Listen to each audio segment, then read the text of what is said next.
Yeah, I don't like doing opening credit sequences much because I think it, it's always taken me out of the picture, And I didn't want to alienate anyone, just kind of just put them straight into a story. Just tell them what it was, what it was called, and kind of dive in. Give them Scotland, I thought. It's like travelogue, isn't it? Spend the night here, freeze to death.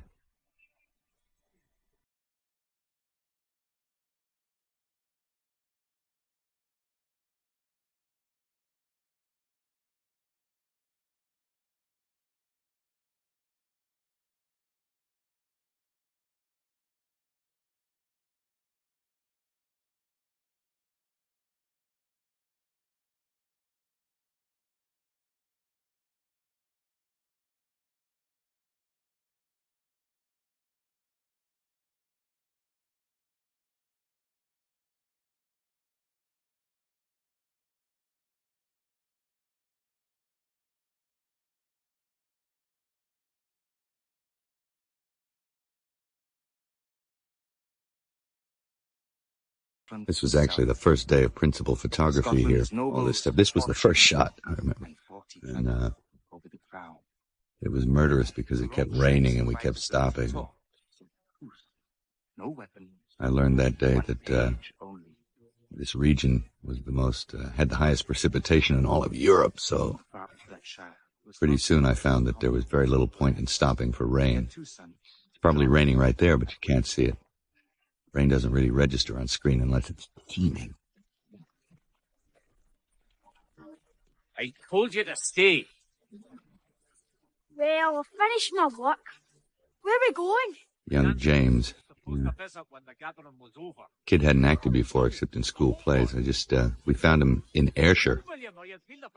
We asked another kid who came into audition. He said, a kid that sort of vaguely resembles me or looks like he could be offspring. And he took me straight to this kid. So he was a real find because he had a lot of natural ability.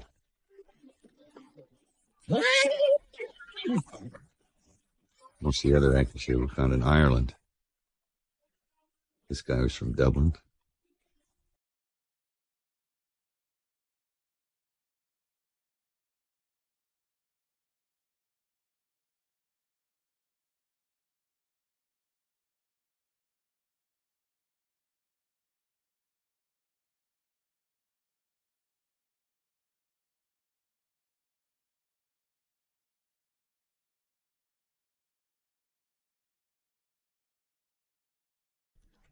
Yeah, people wanted to know whether they were dummies or real people, but they were real. They just kind of hung around all day and, got down every half hour and had a cup of tea or something and then got back up on the scaffold and jumped off, Just a lot of body harnesses. Pretty tricky, actually. Difficult filming because of the physical discomfort of all the people involved. They had to be... it was a very slow shooting process, and John, with the lighting... complex lighting and small area, small space inside the set.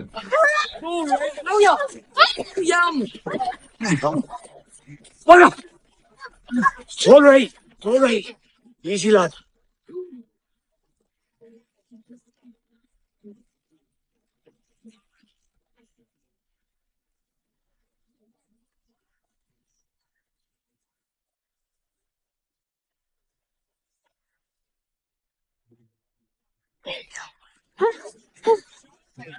And I say we head back now.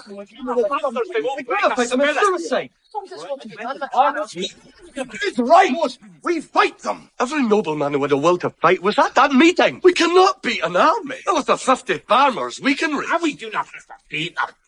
Just fight them. Now, who's with me? I am Wallace. All right.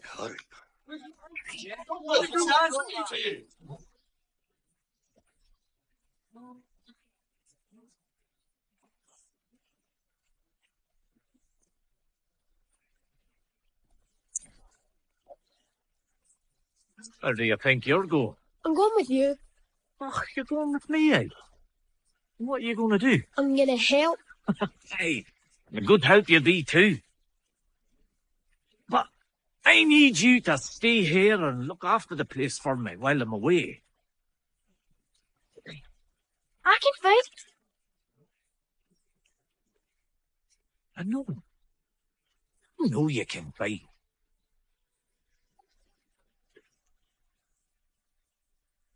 But it's our wits that make us men.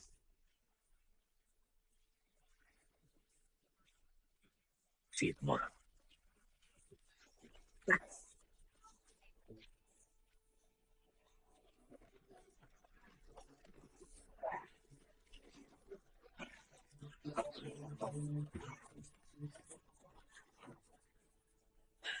This whole thing was shot near a place called Fort William. That was the nearest town.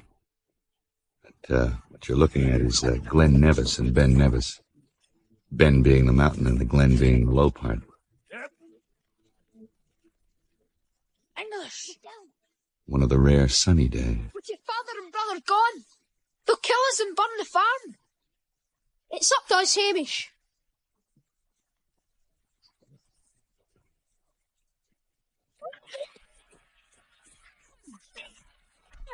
Nah.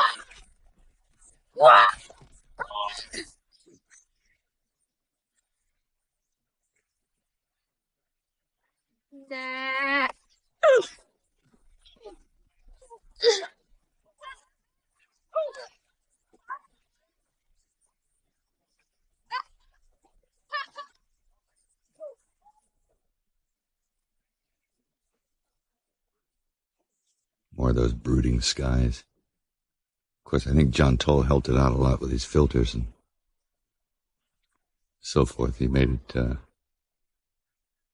look a lot better than it actually looked there on the day. Although, there's nothing quite as beautiful as the Highlands.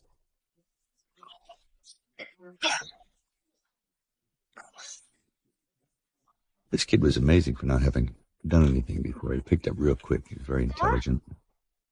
Something real about the way he just woke up then I liked.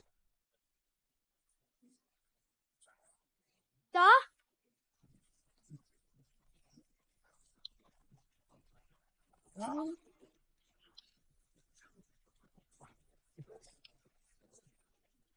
All the animals they got for these scenes were actually bred to be of another era. There are people that specialize in that. They keep the purity of some breed, particular kind of goat, sheep, or these oxen here, as they would have been, 1,000 years ago before they all got bastardized by various bovine influences.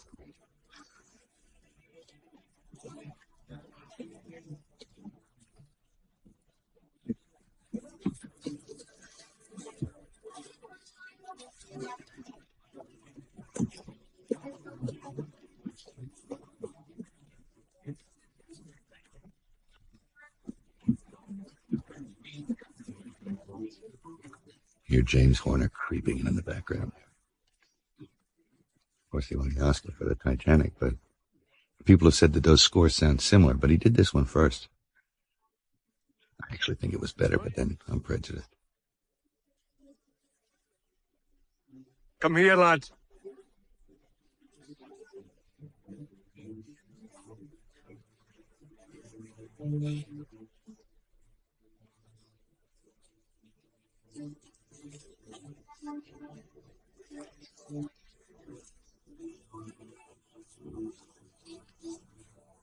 Ah, the good old days. You just had to take care of the stiff yourself. Real homemade deal. The whole burial thing was really interesting. They didn't have coffins. They just wrap them up like mummies and pop them in the deck. Actually lying on their side as if sleeping. Almost like a fetal position. That's the way they found them anyhow.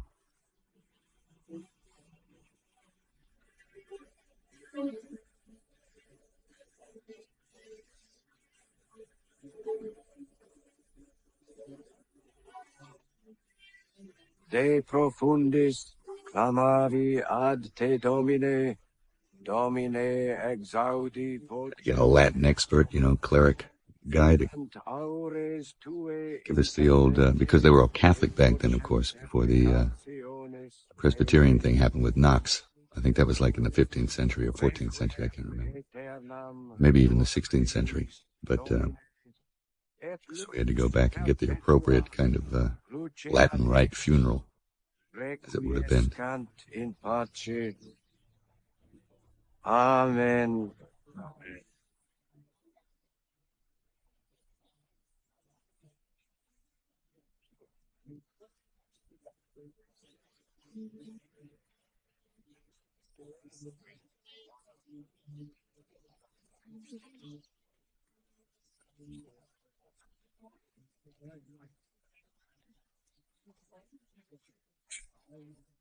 4 years old, this kid, beautiful.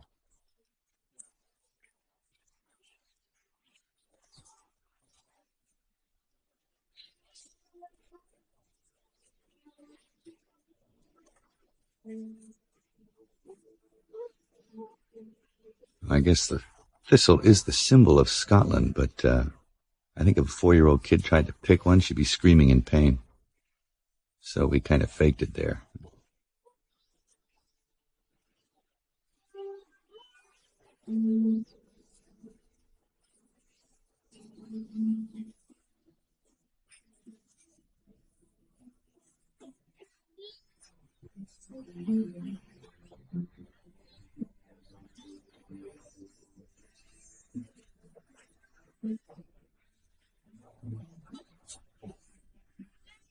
Thunder sound effects. Great acting by the kid. What more can I ask?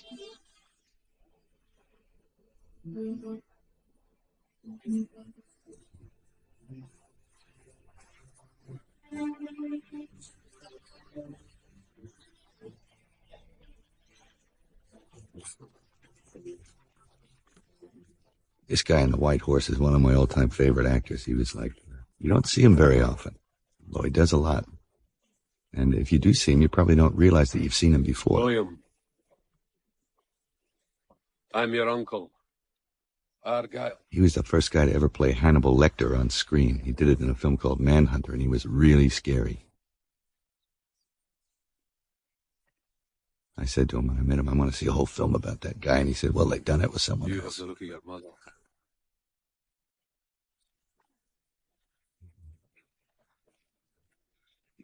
Brian Cox. We'll stay here tonight. Tomorrow, you'll come home with me. I don't want to leave. You didn't want your father to die either, did you? But it happened. Did the priest give a poetic benediction? The Lord bless thee and keep thee. It was in Latin. You don't speak Latin? Well, that's something we shall have to remedy, isn't it? Of course, if you were educated back then, Latin was your main language, you know. And The Lord cause his light to shine. they would have spoken Gaelic here, of course, but that would have meant a lot of subtitles, so we thought we'd shorten things. It's Christ-like, isn't it? Your heart is free. Have the courage to follow it. We were shooting that day, and we didn't have any dialogue. We were all madly writing lines on a piece of paper, so that won out. Your heart is free. Have the courage to follow it.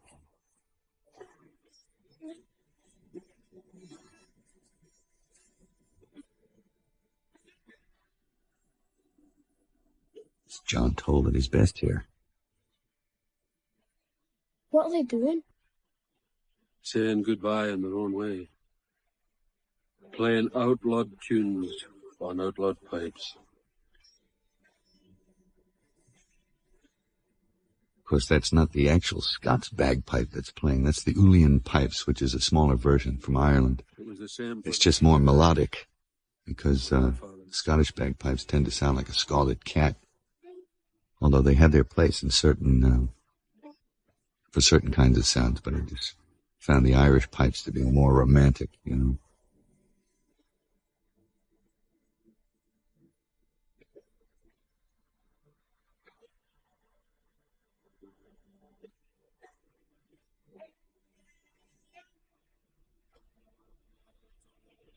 First, learn to use this. Then I'll teach you to use this. He's looking at his life.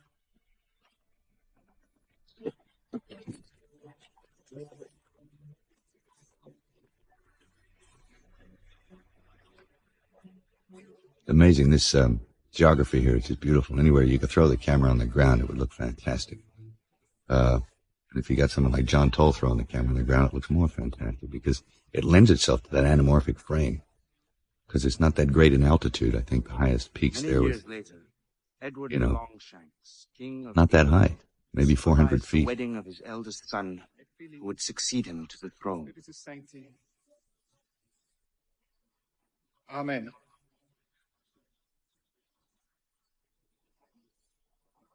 As bride for his son, Longshanks had chosen the daughter of his rival, the King of France.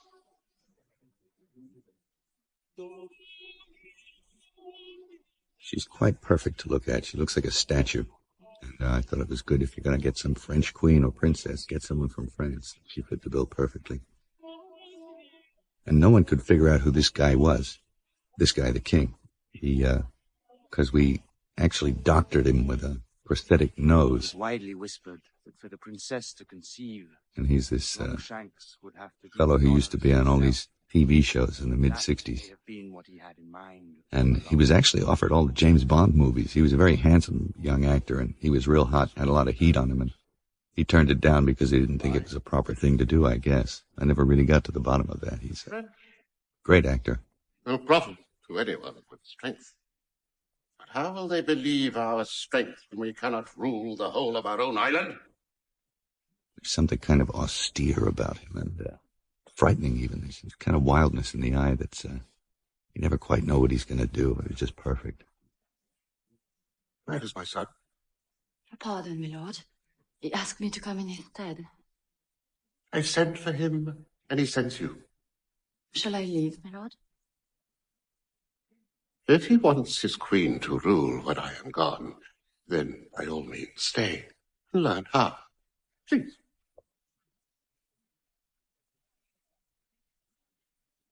Nobles. Edward I was really, To the door of Scotland. he was really, they called him the Hammer of the Scots, because he made it one of his life's ambition to go and subjugate that And make them too greedy. northern area. And he just made it really difficult, but he did it very cleverly. There was a lot of political maneuvering, and he was a real chess player. Machiavellian, really, the way he was able to take control of it. But there was this fly in the ointment, William Wallace, who gave him some trouble for a time. He was able to bring enough pressure to bear in Scotland to have those people who were followers of Wallace actually turn him over. It was like cross between Machiavelli and Hitler. And yet he was a great king for England.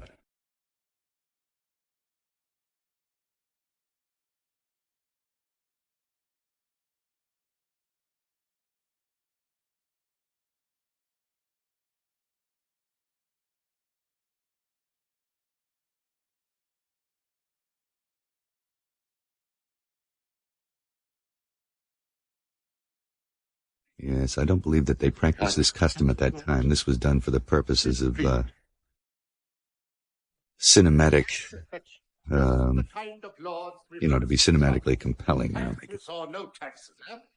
more of a villainous thing to do. Is it?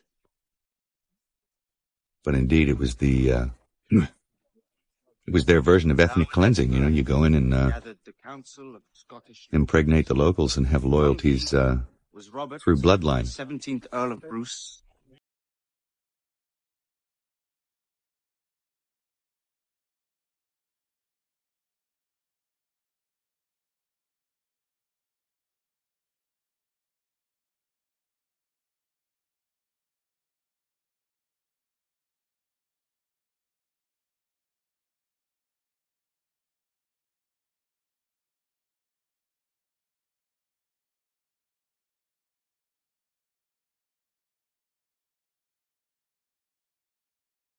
These sets by Tom Sanders are really magnificent. I mean, he's able to create like a little city here, using what remained of the ruins of castles and building onto them and around them. That was exceptional.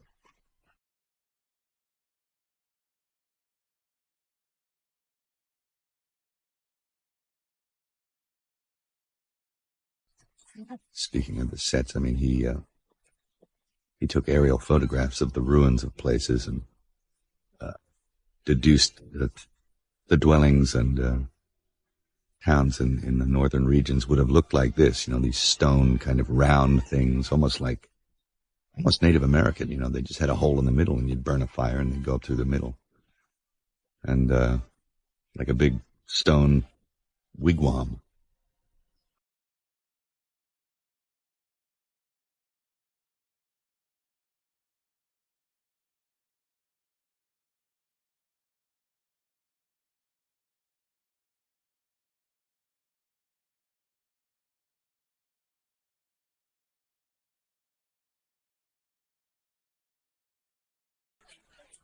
Here's the set again. That bridge washed away 3 times. It kept sticking it back like soldier ants. Probably just as well it had to be strong enough for a bunch of horses to ride across.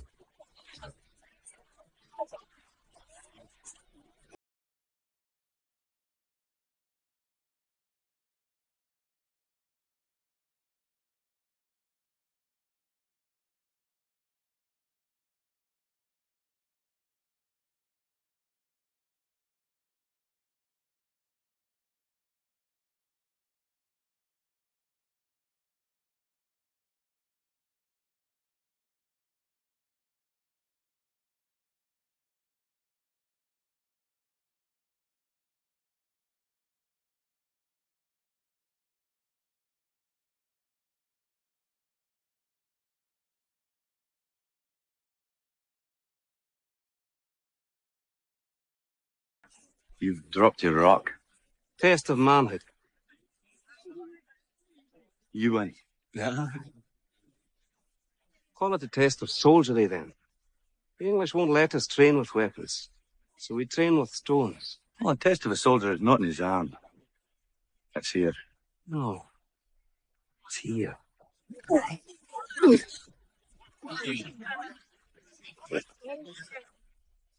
Hamish? Mm-hmm.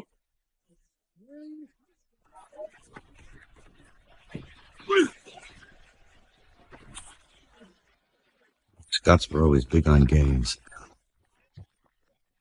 Here you go, son. They toss rocks, cabers, dwarfs, anything.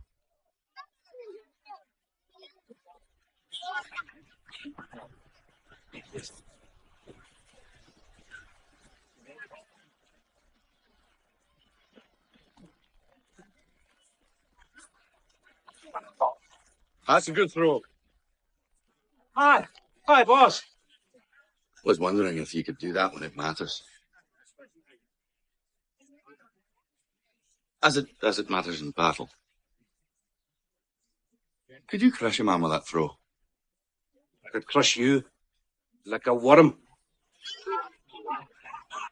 You could. Aye. Well, then do it. Would you like to see him crush me like a worm?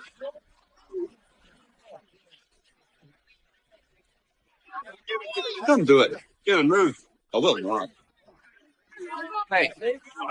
You'll move. Come on, Hamish. Do your best.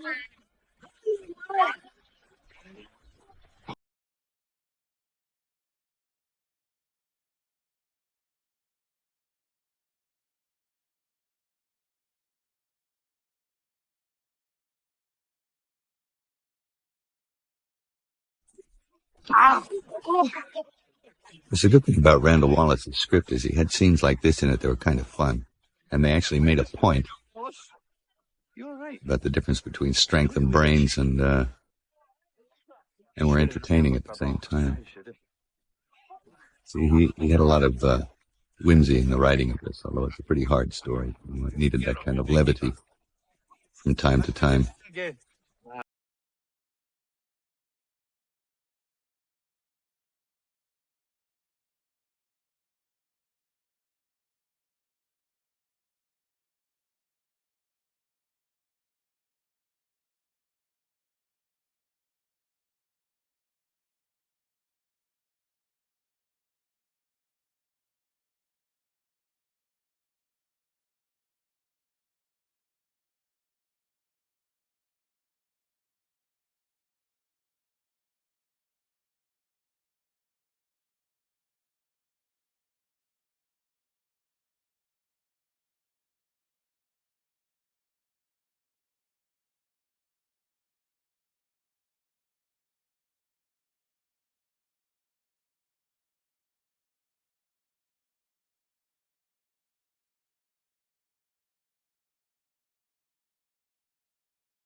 I like this scene a lot because she's just able to, like, calmly walk through it and just put things right in a very quiet, graceful way. And sort of, sacrifice yourself.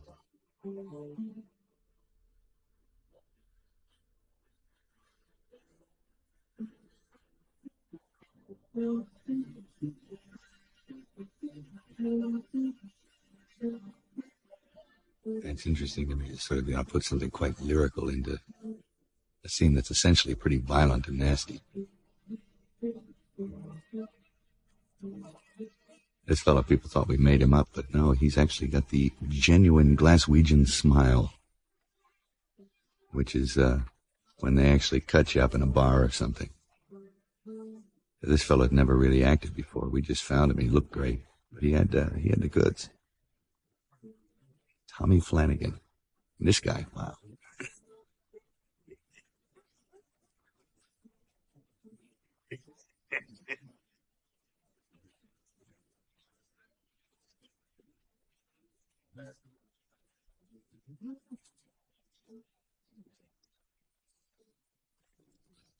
And the endless rain, of course. I think we might have manufactured some here so you could see it.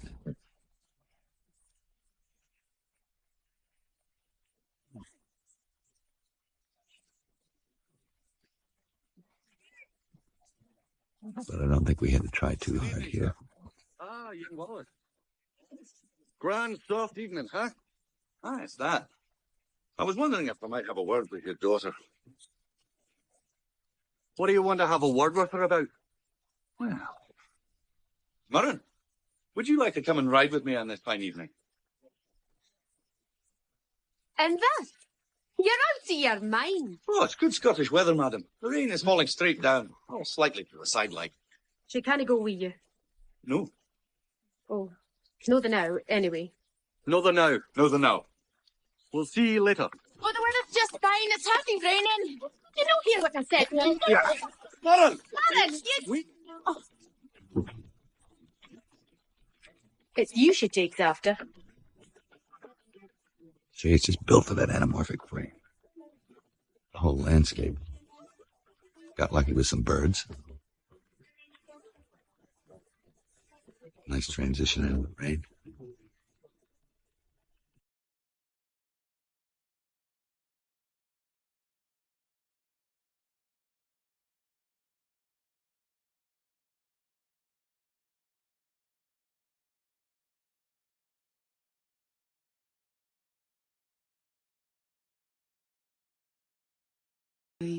It's a beautiful young woman. She's had done virtually nothing before. I think she just finished a drama education at Oxford. And, whenever I do the audition process for, casting, it's, I don't make anyone read because I think you don't find much else out than whether they can read or not. It has very little bearing on What language? how they'll do in front of the camera on the day. But just to talk to them for 15, 20 minutes, maybe meet them a couple of times for talk about the weather or whatever the conversation leads, you'll pretty much know whether they're up to the trick or not. And she was. I mean, she actually just had a real grace and sort of, beauty and purity and stuff happening there. It was really nice. Uncle took me on a pilgrimage. What was it like? Rien qui est parfait. So, of course, I cast her. What does that mean?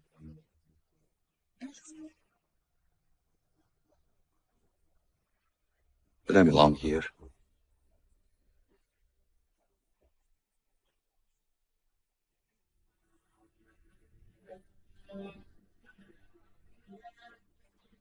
It's John Toll again, ladies and gentlemen.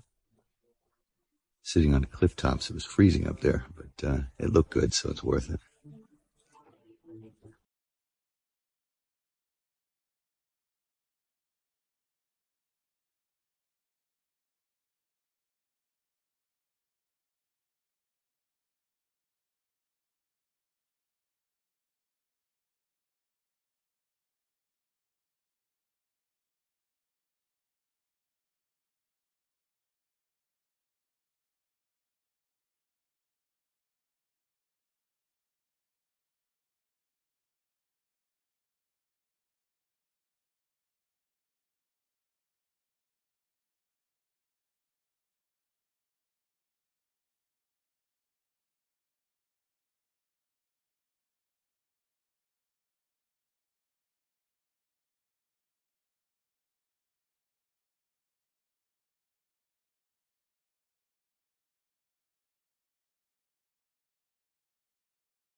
Running a farm's a lot of work. Well, that will all change when my sons arrive.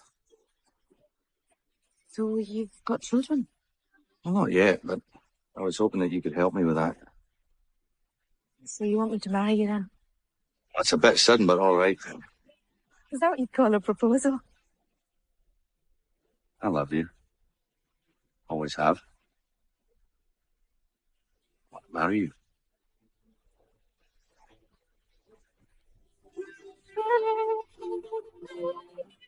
Really long days. Once you get that far north on the planet, it's you can practically shoot till 11 o'clock at night. I mean, it's a little tricky then, but very long days. If you're in the middle of July or June, July. We were in Scotland for 6 weeks. This is all so far filmed in Scotland, but bulk of the film was shot in Ireland.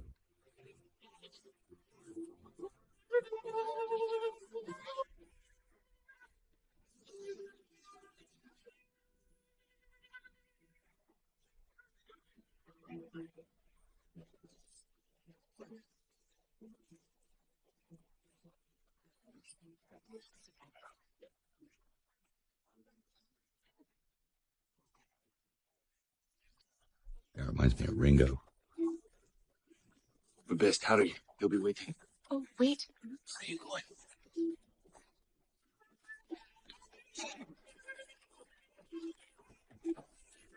What's that? See? Celtic stories are always plagued with, young lovers kind of stealing away and getting married on the sly.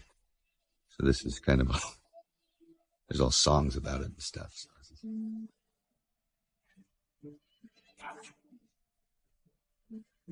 kind of going for that cliche here.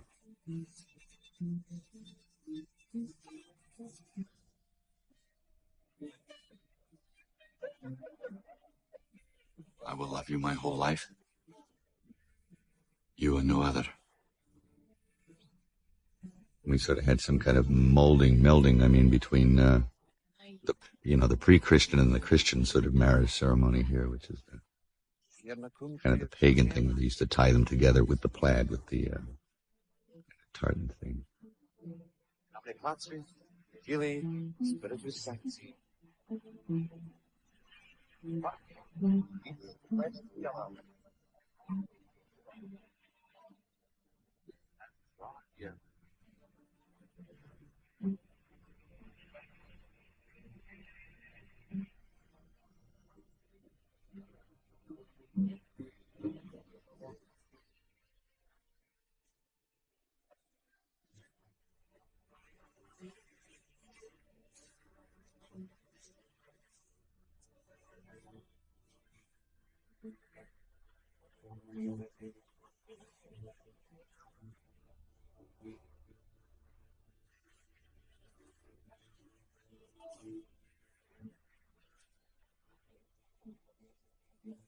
Best thing about this scene is, I think, the way you see their breath. It's like sort of primal and sort of talks about emotions, really. Of course, it's beautifully shot. John didn't make a wrong move here.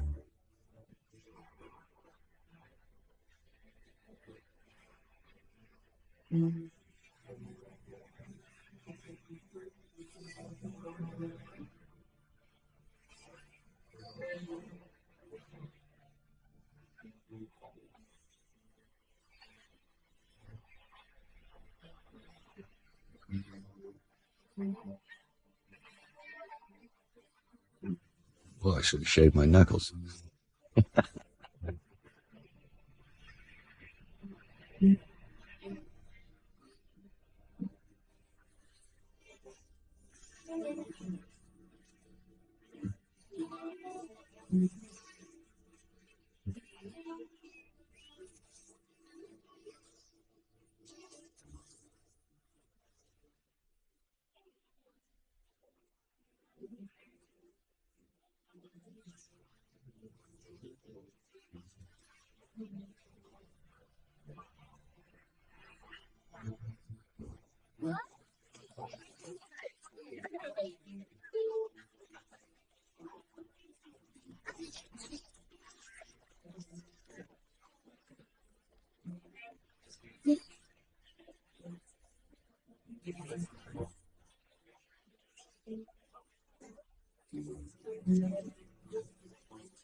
I guess this is the 12th century version of going to Ralph's, you know.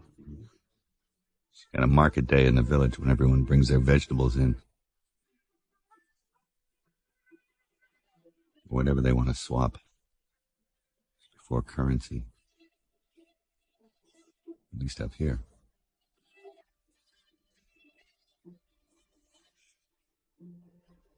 I love shooting this girl at 35 frames per second. She just looked better slower. It was just nice.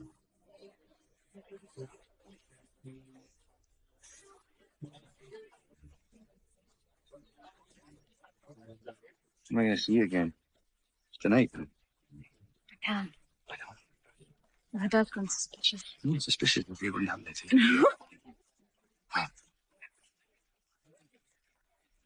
And then. Night. Hey.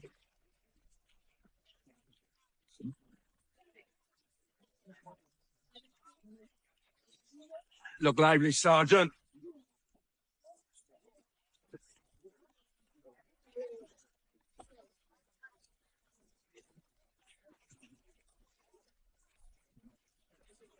Where are you going, lassie?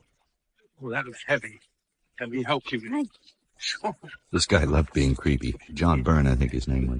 Oh, you remind me of my daughter back home. He made that line up. You remind me of my daughter back home. That's pretty skanky. He was actually one of the funniest guys on the set.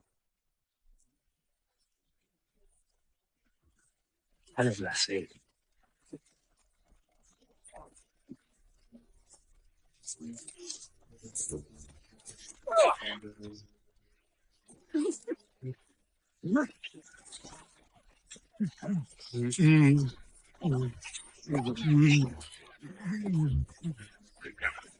Get quiet, smile.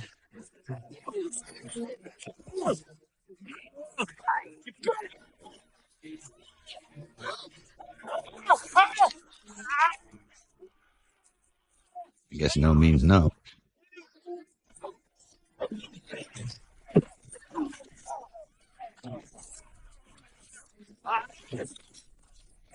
Are you all right? Right? Are you all right? You're right.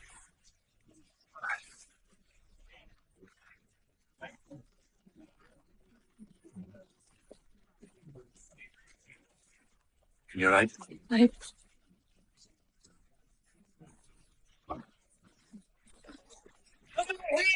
You bastard! Meet me at the grove. Right.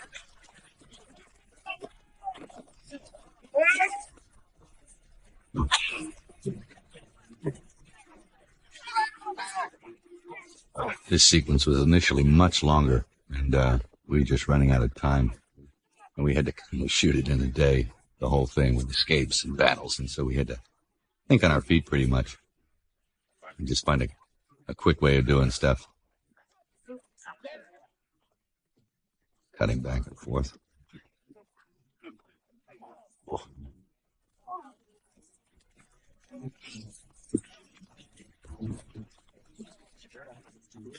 Now that's a trick I pinched from George Miller, where you actually see the girl get hammered by something really moving at fast speed. I think I shot it at 8 frames a second. She was sitting on someone's shoulders. And the spear hit her slowly, and she reacted slowly. And when you run it back at normal speed, it just looks brutal.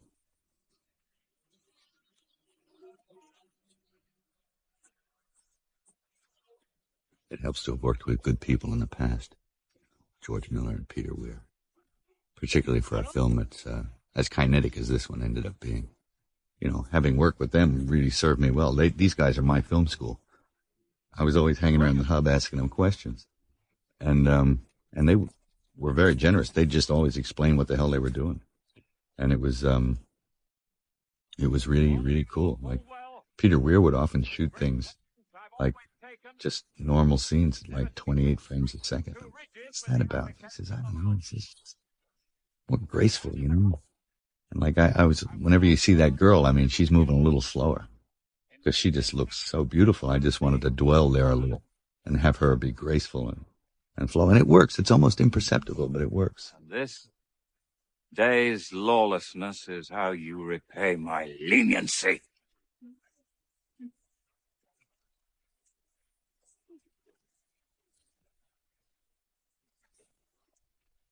Well, you leave me with little choice.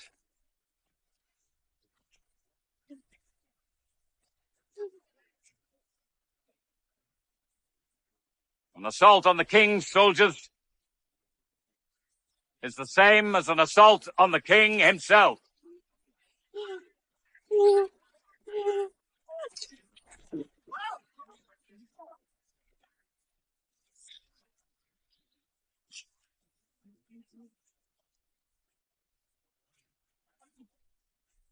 Now, let this scrapper come to me.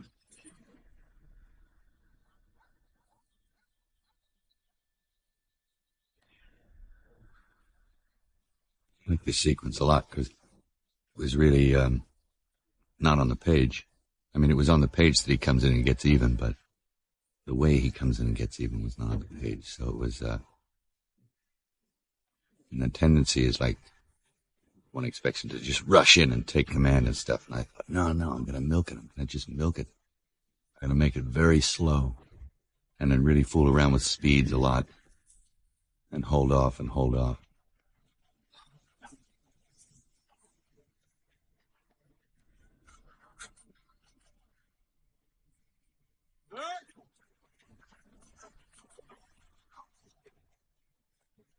So it went a lot from like normal 28, 24 frames a second to 28 to 36 to 48 to 96 to even 120 in some cases.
The idea was to like slow it right down and then whip it into overdrive. By double cutting, jump cutting, stutter cutting even. So I think the guy gets nailed twice, but it only looks like once.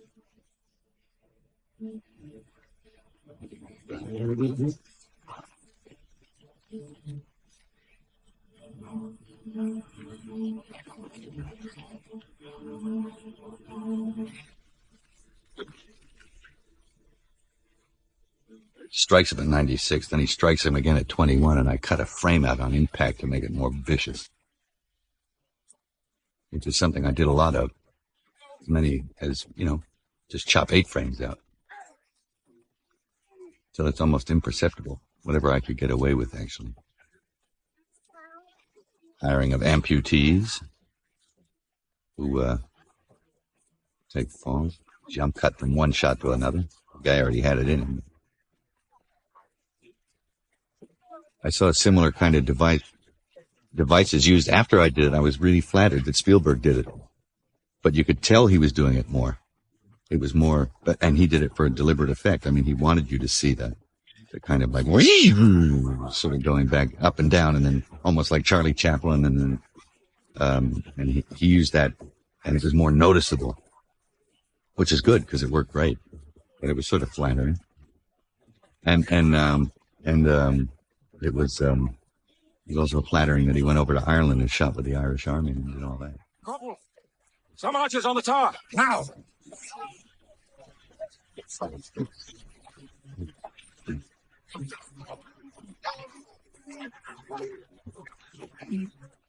Who's stealth ladders?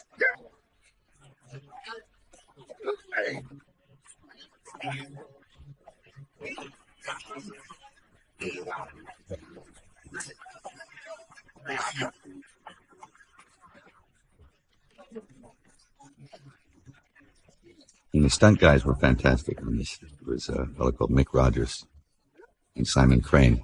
I had to have two of them because it was such a huge job overall. They had a good team of guys.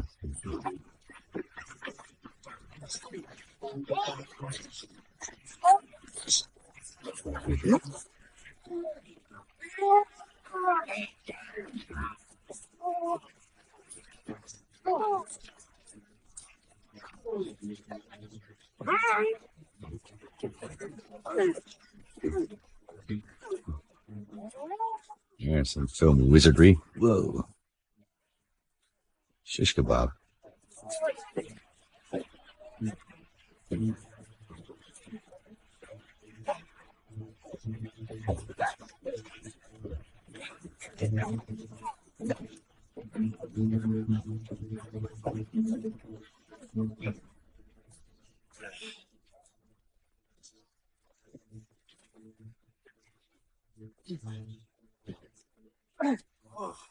Father, not here.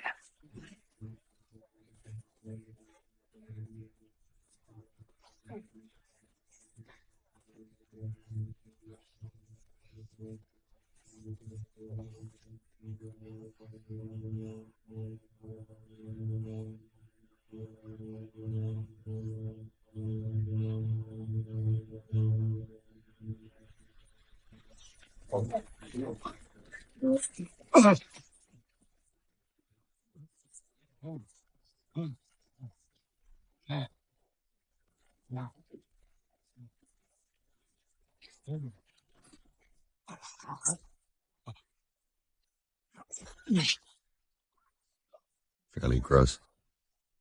Actually had to lose that shot in England. But it was a fine example of the makeup of Peter Frampton, not the guitar guy, but his name is Peter Frampton, and he won an Oscar for the makeup. But as you can see, I mean, look at that leg. I mean, it's everything.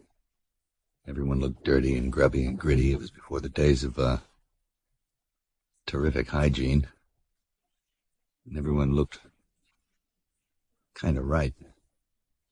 And with tricks like the throat cutting, and later on, of course, in the battles, I mean, he really came into play. I mean, entrails and wounds and things. And these guys you see here, they're the actual real Wallace clan. Not him, but these guys. The really hairy, real-looking guys, you know. We encountered them in Glasgow. So there were a lot of reenactors who actually just looked like that all the time. Kind of hairy guys who were skilled in the art of kind of medieval weaponry and warfare. I mean, they were kind of martial artists. They all knew how to use claymores. Pide Spiritus Sanctus. Amen.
What you waiting for, boy? Here, you can do it. I'll hold him down. Here, you can do it. I'll hold him down. Straight in the wind, boy. Oh, it seems like a waste of good whiskey. Hold him! Hold him! Hold him! Now, let him go. I'm stuck. Oh, all right. Gotta wake you up in the morning, boy. There's somebody coming!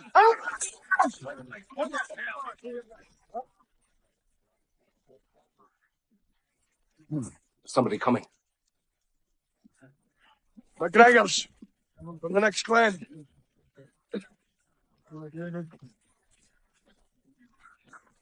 We heard about what was happening. We don't want you Amadans thinking you can have your fun without us. That's right. Go home. Some of us are in this. Can't help that now. But you can help yourselves. Go home. We'll have no homes left when the English garrison from the castle comes through and burns us out. And they will. Aye. Welcome.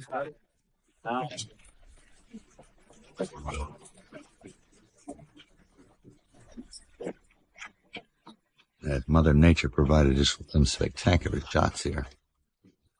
All misty and primeval looking. It really worked for us.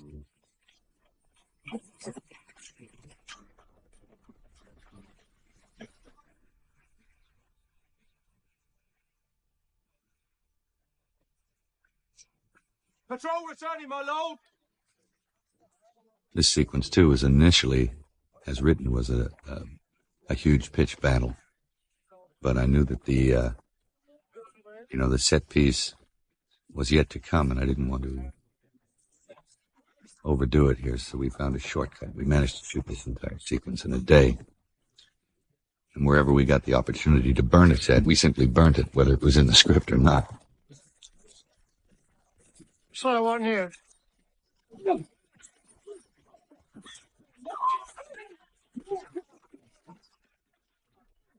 So rather than have a major battle, it was just a quick takeover and burn the joint. I have dispatched 100 soldiers to Lanark. They will be returning now. What are they dressed like this? Actually, it was more like 50. Make it quick. Do you remember me? I never did her any harm. It was my right. You're right. Well, I'm here to claim the right of a husband!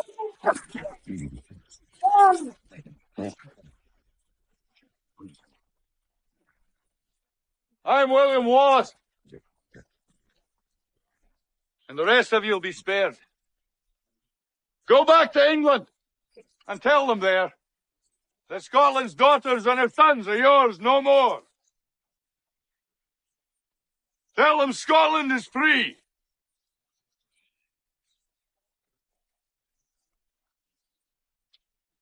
Burn it.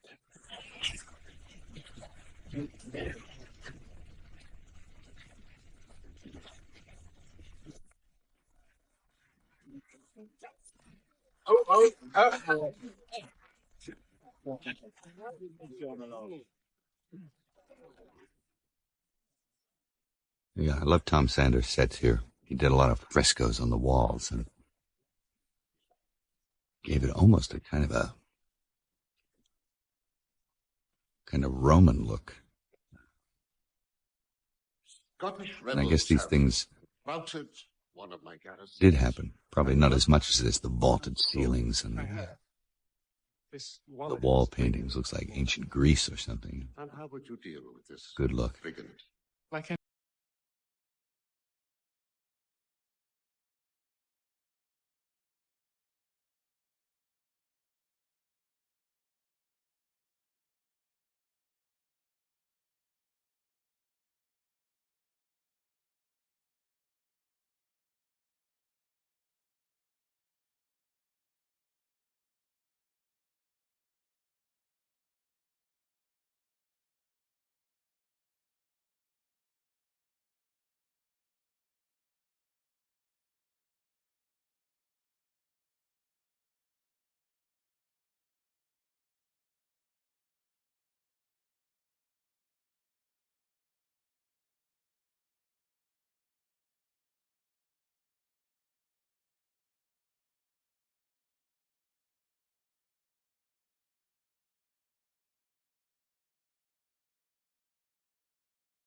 No one knew who this man was. He's pretty well disguised with leprosy makeup, which I guess was common back then. You know, sanitation wasn't what it should have been, and I think leprosy was common in some of the more northern climes of Europe, where the diet consisted of mostly seafoods, like fish. Fish-eating populaces used to get leprosy. Same in the South Pacific, you know. And I think it was actually Robert the Bruce himself who ended up with leprosy. I know he had a terrible skin condition throughout his life. You know, he was always plagued with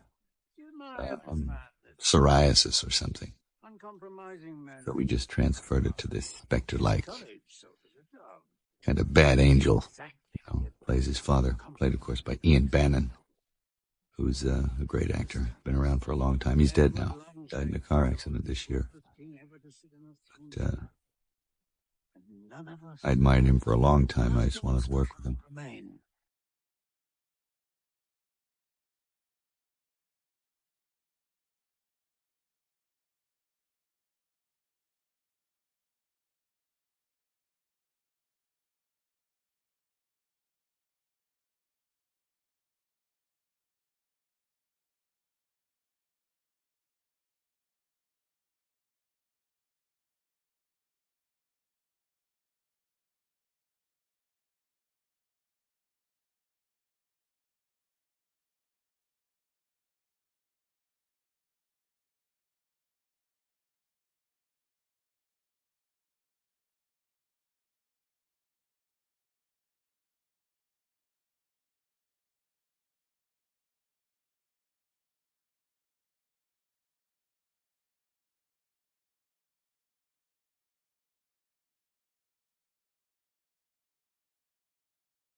This guy's one of my favorites.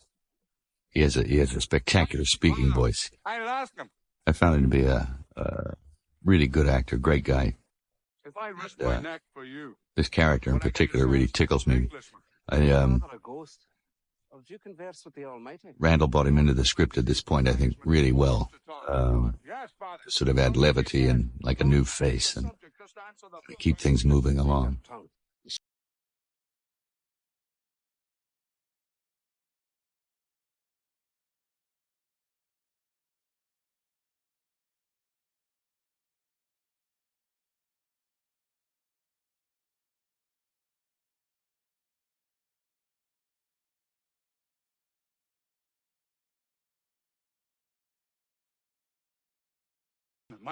Stephen of Ireland was referred to in the epic poem of Blind Harry the Minstrel about William Wallace. He figured big in it. He was kind of like the right-hand bodyguard watching over the shoulder of Wallace. And initially there was a a huge scene where we found out his loyalties to Wallace, and it was a nighttime battle. I was planning to shoot it. It was near the end of the shoot. It was like everyone was tired, and we simply didn't have the energy to go on with it. And he actually came in one day and he said, "You can't cut that scene. It cuts out my character." And he was right. We don't know why he's with Wallace if we don't establish something. So this scene here that you're seeing now with the stag was invented in 5 minutes and shot in a day instead of 2 weeks of night shoots. And necessity is sometimes the mother of invention, and I think it's better for it, you know. Shortened up on it, less battles, and really to the point. Add humor and stuff.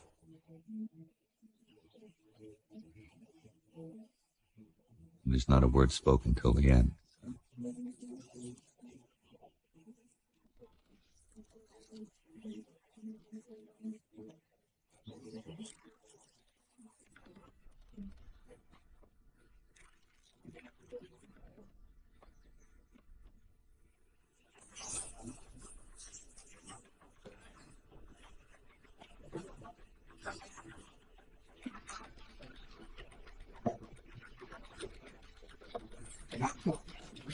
Oh!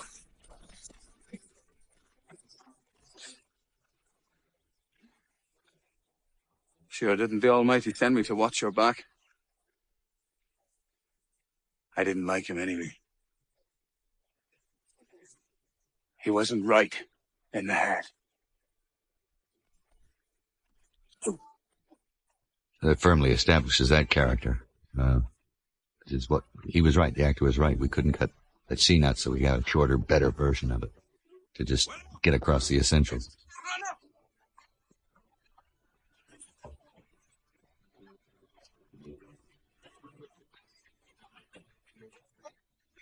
Mother Nature comes home again.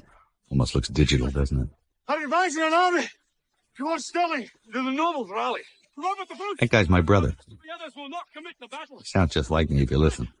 And the Highlanders are coming down on their own. Aye, and droves of hundreds and thousands. Are you ready for it? Okay. This is the big set piece. Copious planning, a logistical nightmare. Took 6 weeks to shoot with 9 cameras and Well, what news? 2,000 extras. And 3 to 1. How many horse then? 300. Maybe more. 300, have you? We must try to negotiate. we storyboarded it. We had a kind of a Bible of sorts to work from. And we followed it, but we got a lot of bonus stuff. Believe me, there was a lot of stuff occurred to us on the day that we shot. I can't hear, but it doesn't look good. The nobles will negotiate. They do a deal. The actual battle of Stirling wasn't like this. It was a different kind of battle altogether. Wallace did indeed defeat a superior force, but not in this way. However, it wasn't as cinematically compelling as, I think, what we devised.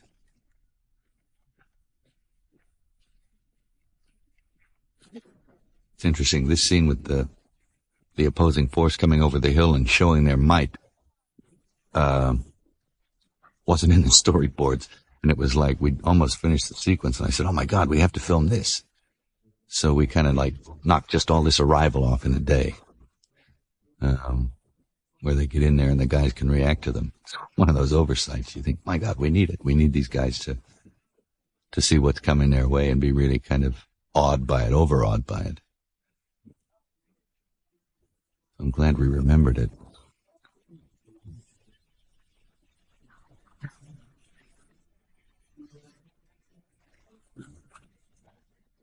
I have to say a word about costume here. It was by a gentleman called Charles Node, who, what a find. I mean, he was able to put all this together at a reasonable rate, believe it or not, and have it look good. In interviewing costumers and designers, I found that he was the best because he was the only one who came in, and he didn't have like guys in red tartan sort of, caps with feathers in them and stuff like that. But he had earthy colors, and of course they would have only been able to use plant dyes and stuff that were available, so that I found that more earth tones were the go. And it had a down, funkier, older, more primitive look to it, the whole thing. I couldn't have been happier with the job he did.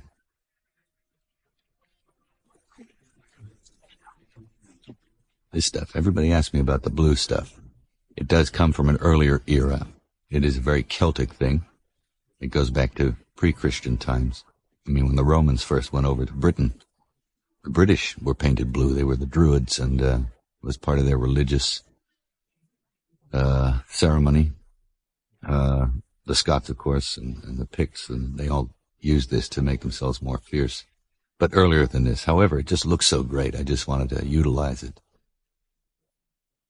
And it's reasonable to assume that they might have used this stuff at this time, just to frighten the enemy.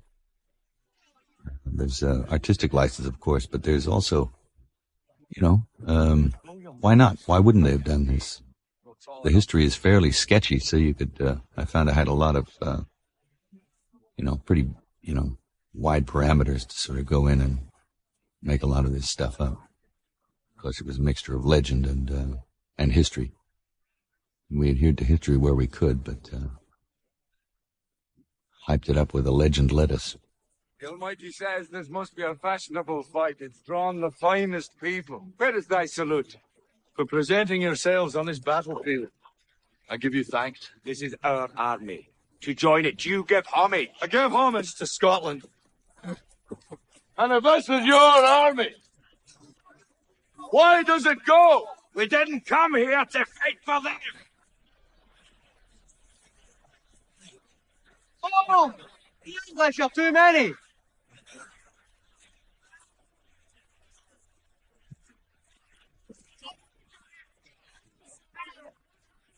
Sons of Scotland, I am William Wallace. William Wallace is 7 feet tall. Yes, I've heard. Kills men by the hundred. And if he were here, he'd consume the English with fireballs from his eyes and bolts of lightning from his arse. I am William Wallace. And I see a whole army of my countrymen here in defiance of tyranny. You've come to fight as free men. And free men you are. What will you do with that freedom? Will you fight? Against that? No! We will run! And we will live. That horse made me look good. Every time I'd yell, he'd want to take off, so I'd have to hold him, and yet maintain a focus point, on the line, back and forth. So it was my thanks to the operator, John Clothier, and John Toll's expert eye over the whole thing to sort of keep this in focus. And that horse just kept moving. It was great. He was like raring to go. It just to make the scene work. The speech, of course, is pretty rousing stuff, and Randy openly admits that he sort of borrowed from Shakespeare's Henry V. It is the same sentiment expressed in a more vernacular 20th century kind of way. But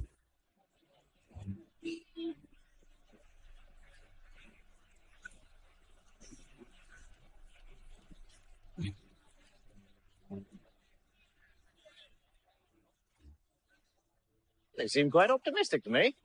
Maybe they do want to fight. it was the same guys on both teams. We dress them one way one day, and one day another. We just put them on both sides. The Irish Army, of course. It was a massive undertaking. We had the battlefield, which was a firing range, the barracks just over the hill, and a racetrack nearby, so everyone could virtually walk to work.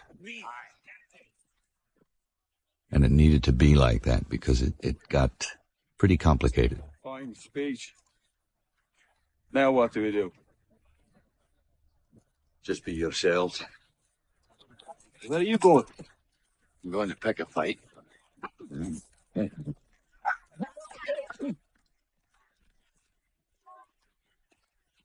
Well, they didn't get dressed up for nothing. Mornay, Lachlan Craig. Now, I've often thought since making it, and in the edit, I thought, how am I going to get time out of this? And I figured I didn't need this scene. As all this talk goes on about, doing this and doing that, and, how he picks the fight and all this kind of stuff. It would have been really simple to just walk or ride up to the guy and just nail him over the head with a mace and say, okay, the fight's picked, and then ride off. And I would have done it that way if I could do it over. There's a couple of points established pretty good, that no one's ever beaten the heavy horse. But I think we already got that point earlier in the script. Here are Scotland's terms. Lower your flags and march straight back to England, stopping at every home you pass by to beg forgiveness for 100 years of theft, rape, and murder. There was also a desire on my part to have the battle be very clear, like a sporting event. It's almost like the coin toss, I guess, and know who's who all the time and what's going on for it. In watching a lot of films, the battle sequences tend to get very muddy and murky, and it's like somebody got scared or didn't plan it well enough, so they had to make do with just chaos. And of course, I want the appearance of chaos, yes, but I also wanted to display exactly what was going on, almost like sports coverage, so that there wasn't a dull moment where you lose interest because you don't know what's going on, where it just turns murky. So that was very, we got a table and little plastic soldiers, and myself and the stunt coordinator and the first AD and the camera guy, and all the heads of department got together, and we planned this battle. And we made it up as we went along. I mean, of course, we borrowed from medieval battles, a half a dozen different ones,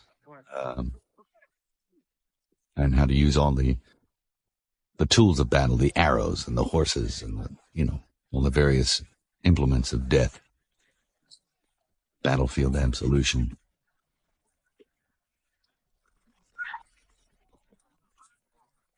Ego, vos absolvo, ab omnibus, peccatis vestris, in nomine Patris. Infant, bastard.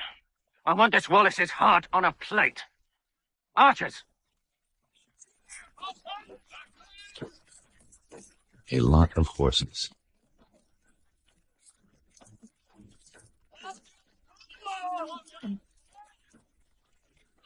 And a lot of archers.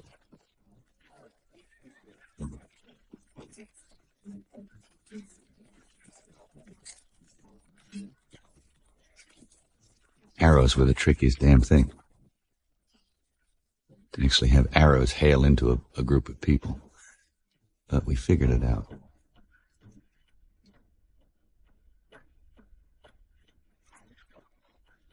Without getting digital.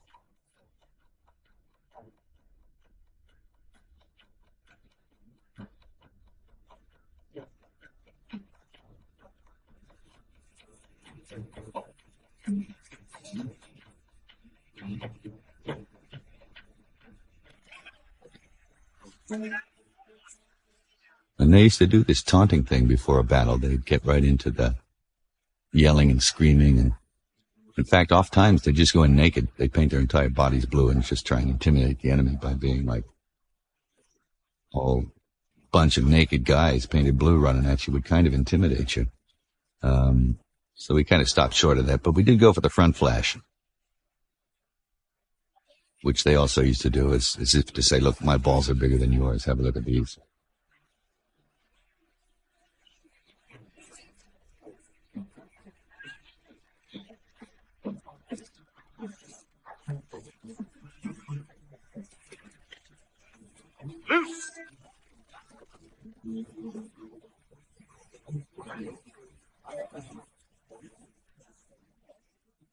Hydraulics.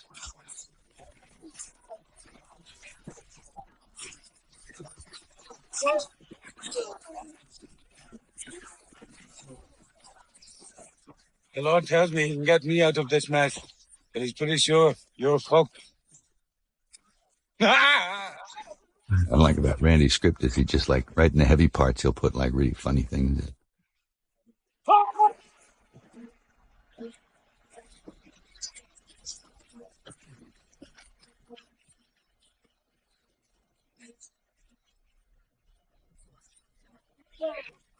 Loose!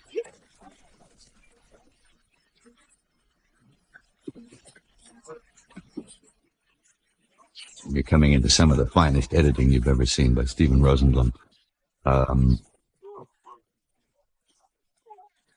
As we get deeper and deeper into the battle, the editing gets better and better. It's just like some kind of feat. See? Every Scot with a horse is fleeing. Our cavalry will ride them down like grass. Send a horse. Full attack.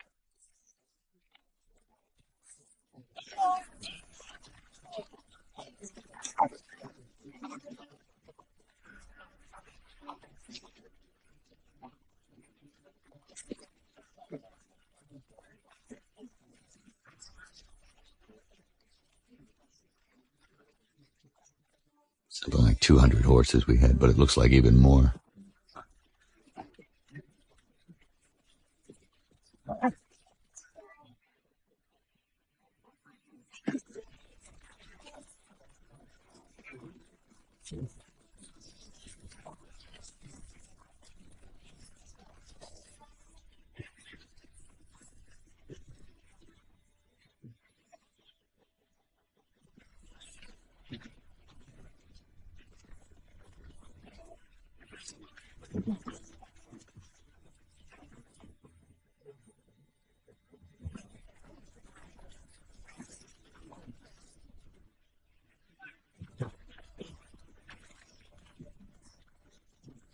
Good trick here. He just blurs into fast motion. It's just great.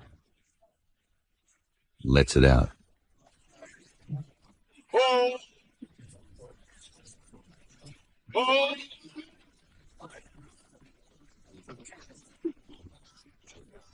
Oh!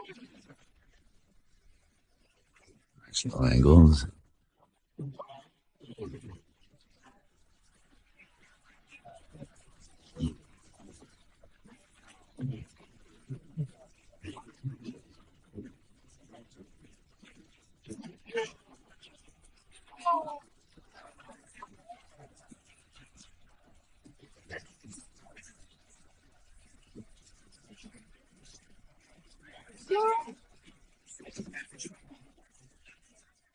Believe it or not, no animals were hurt. Tough scene to do, to actually have phalanx of horses impale themselves on what appears to be impale themselves on wooden spears, and there was many devices used in order to do that. Use of mechanical horses that would collapse, and some real horses that would collapse as law would permit them to, and just really good editing. Send the infantry. My lord, you lead them! Even to the point, we shot one shot in Arizona. It was the frontal shot where the horses like really hit the spears in the front, where you see spears breaking off in them and stuff. And we couldn't get these horses to come close enough to the camera, so we got them to come close enough in Arizona. We put the costumes on some Western-type Wranglers, and they got right in there. They boogied in. And we were able to digitally manufacture the spears, impaling them, and so forth.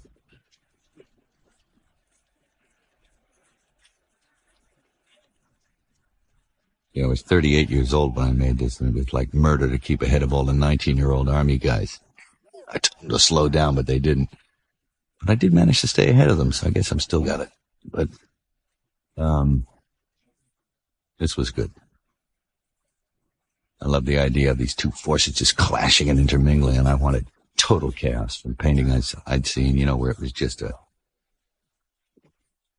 and the style of the editing in the battle is just what I wanted. It's just very fast and staccato, and it just moves from piece to piece, and it's mostly just kills. And it's really quite brutal and in your face. Of course, this is where the stunt guys and the camera guys and the makeup guys and everybody just came into their own. It was, the editing, spectacular. The sound effects, just the noises of all this stuff. It was hours of copious, just finding the right kind of noises. Metallic clunks and the sounds of people being impaled on things.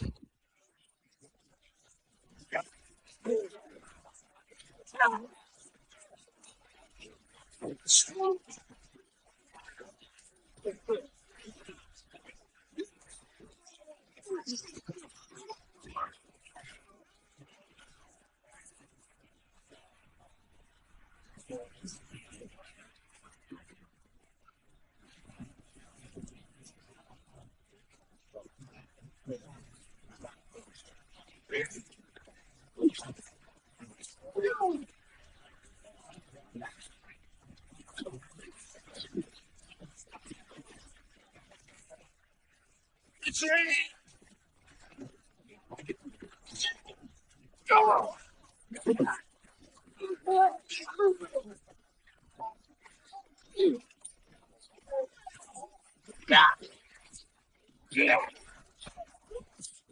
On many of the impacts and things, it's hardly perceptible, except that it does kind of register subliminally. I'm actually cutting frames, just jump cuts on strikes. And it just gives it more of a bite. Actually pull pieces out. And sometimes after you'll extract a frame or 2 frames or even 3 frames, whatever it'll take, you'll actually double print the next frame, sort of make it stand still for an instant. And it's very effective.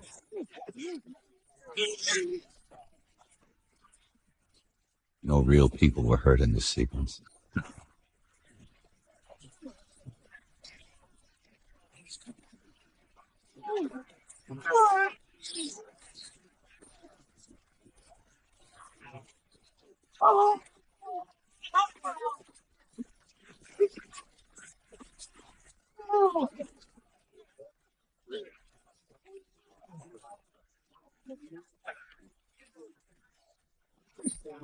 All right.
An assistant who said, he'd say 9-year-old boys are going to see this film and come out with beards and wives and divorces. Pretty funny. Sir William, And that's probably not age appropriate. God, we declare and appoint thee guardian and high protector of Scotland, and thy captains as aide-de-camp. Stand and be recognized.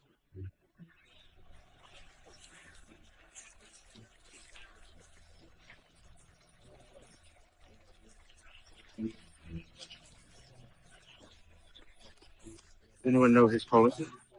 No, but his weight with the commoners could unbalance everything. Obelius will kiss his arse, and so we must.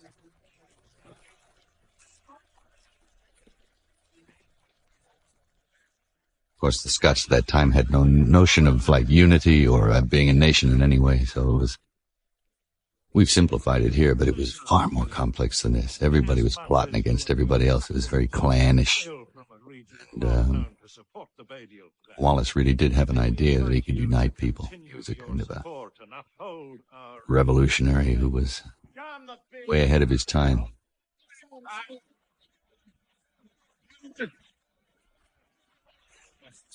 Now is the time to declare a king.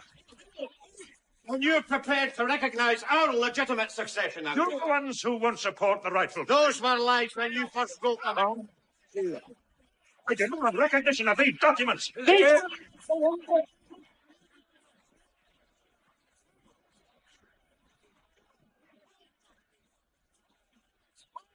Sir William, where are you going? We have beaten the English, but they'll come back. Because you won't stand together. What will you do? That always cracks me up. Invade England. Just because you won't stand together and you see a shot of them all standing together. Invade? That's impossible. Why? Why is that impossible? You're so concerned with squabbling for the scraps from Longshank's table that you've missed your God-given right to something better. There's a difference between us. You think the people of this country exist to provide you with position. I think your position exists to provide those people with freedom.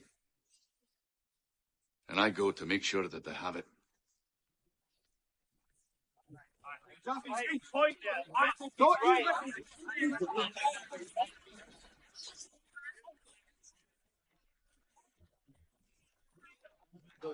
Wait!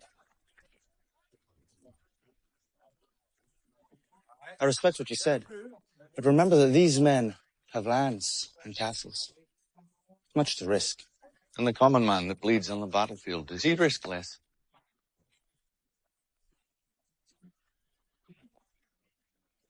No. But from top to bottom, this country has got no sense of itself. Its nobles share allegiance with England. Its clans war with each other. Aye. If you make enemies on both sides of the border, you'll end up dead. We all end up dead. It's just a question of how and why. I'm not a coward. I want what you want, but we need the nobles. We need them. Aye. Now tell me, what does that mean to be noble? Your title gives you claim to the throne of our country. But men don't follow titles. They follow courage. Now our people know you. Noble and common, they respect you. And if you would just lead them to freedom, they'd follow you. And so would I.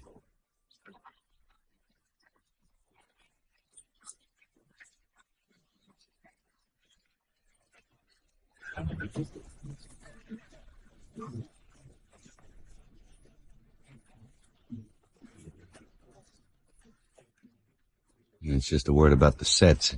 Everyone thinks we just found these places.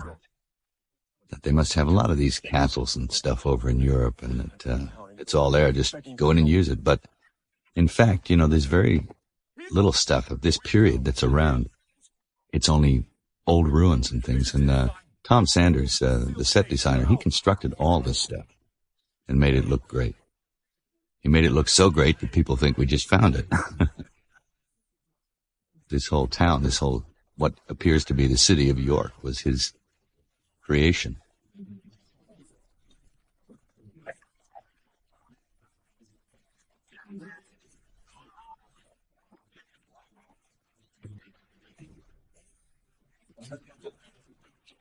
So was that battering ram. And the hot oil. They used to throw rocks and things off the sides. To leave now. I'm not about to tell my uncle I've lost him the greatest city in northern England.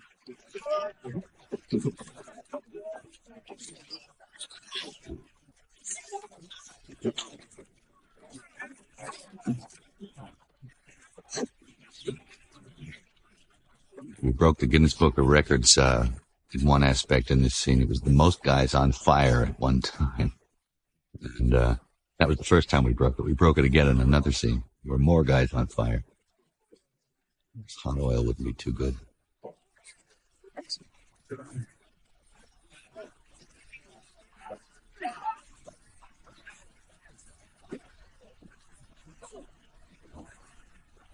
Come on!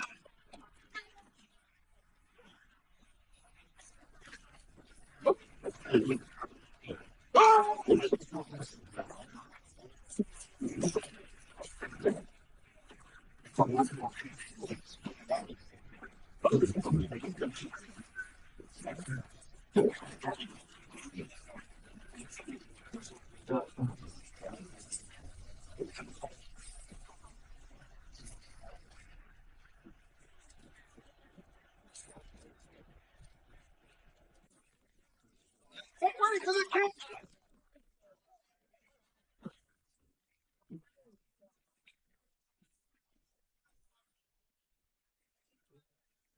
It's not your fault. Stand up to him. I will stand up to him and more.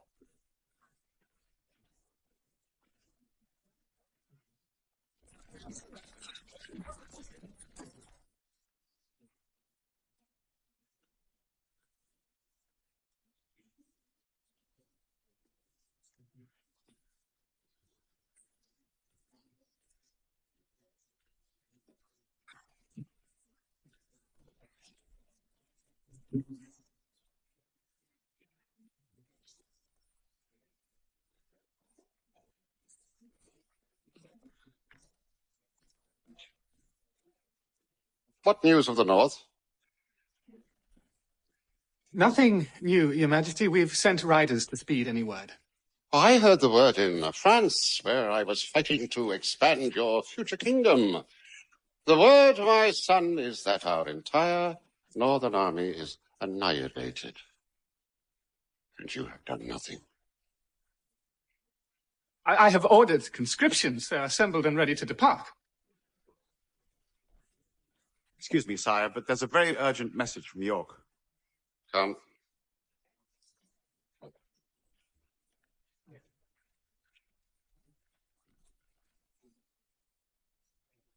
Leave us. Thank you, sire. Wallace has sacked York. Huh? Wallace has sacked York. Oh.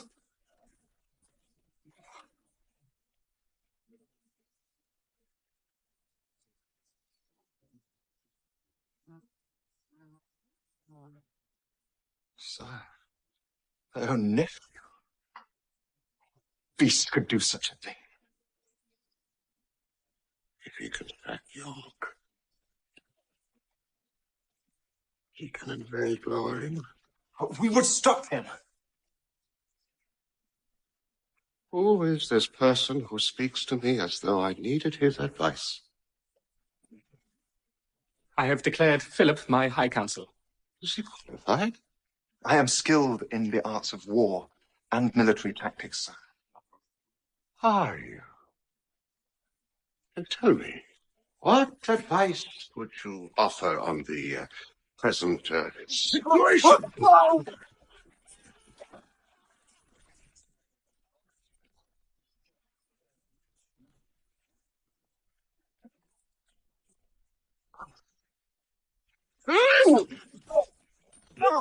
We learned a new term, defenestration, which is what that's called. Death by pushing someone out of a window. Defenestration.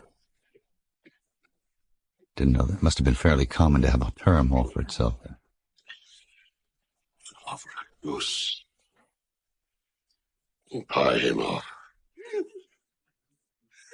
Who will go to him?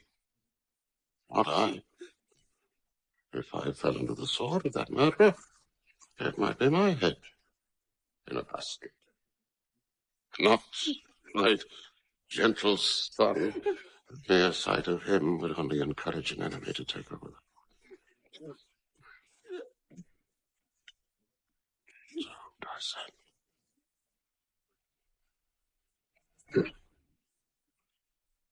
Oh, Darcy.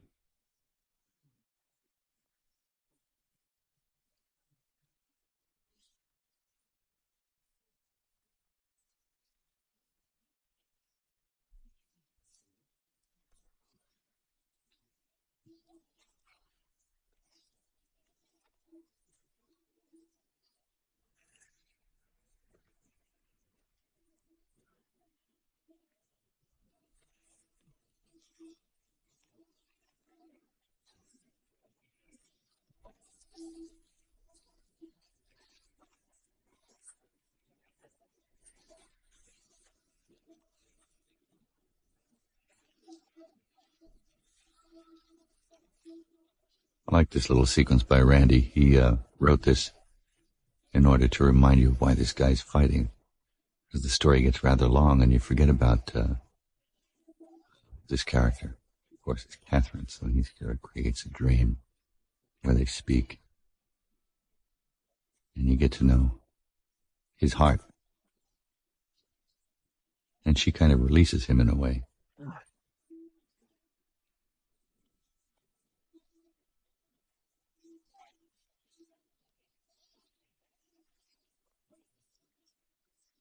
I'm dreaming. Yes, you are. And you must wait.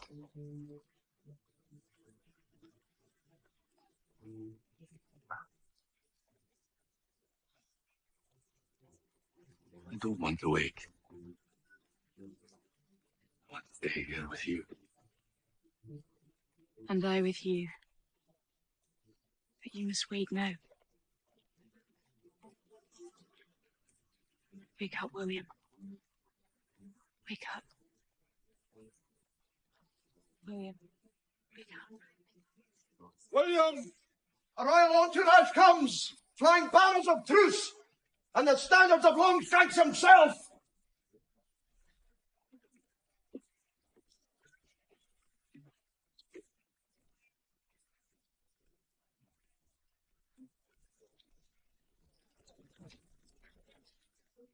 The sound was really bad over that last scene, over the rain in that sequence.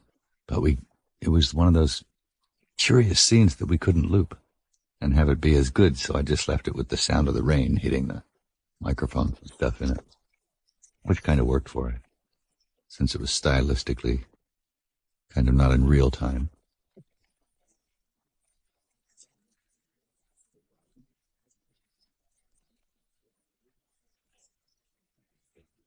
I am the Princess of Wales. I come as the king's servant and with his authority. To do what? To discuss the king's proposals. Will you speak with a woman?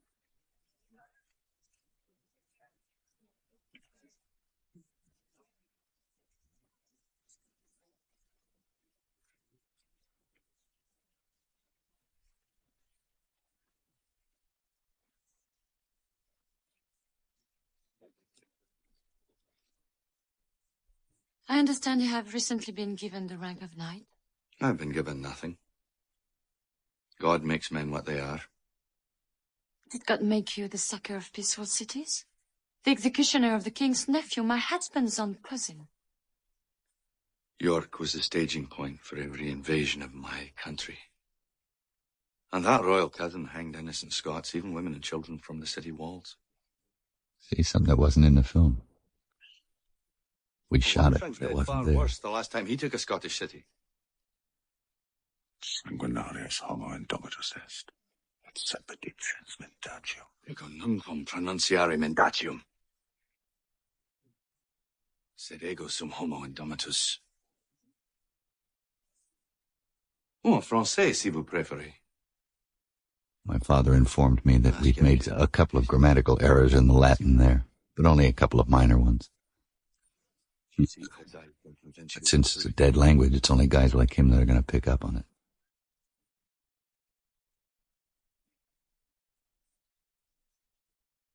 Hamilton, leave us.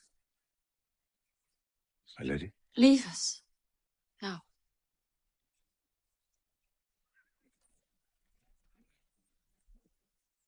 In fact, Wallace would have never met this woman. She was a youngster when he was doing all his thing. But it's a fact that she was married to the Edward II, who was indeed a bad king, who, even though Longshanks had won Scotland over, Edward II lost it back to the Scots again, to Robert the Bruce. And he was disliked by his own people and put to a horrendous death. They actually took him in the town square and they ran a hot poker up his posterior till it came out his mouth, and apparently you could hear the screams from across the English Channel. That's how much they disliked their king. And his wife, his French wife, was really the one that sort of planned all this and carried it out, because she didn't like him much either, and she had French mercenaries come over and really take over. So he really let the kingdom slip through his fingers. But this is historically inaccurate. This is just cinematic whimsy.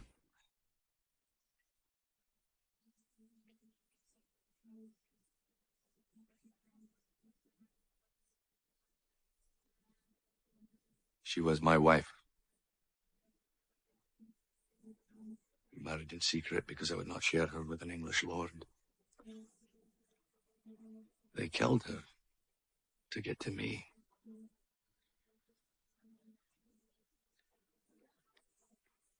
I've never spoken of it.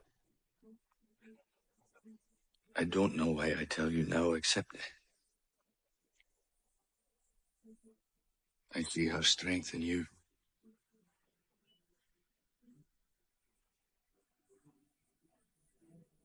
One day, you'll be a queen. And you must open your eyes.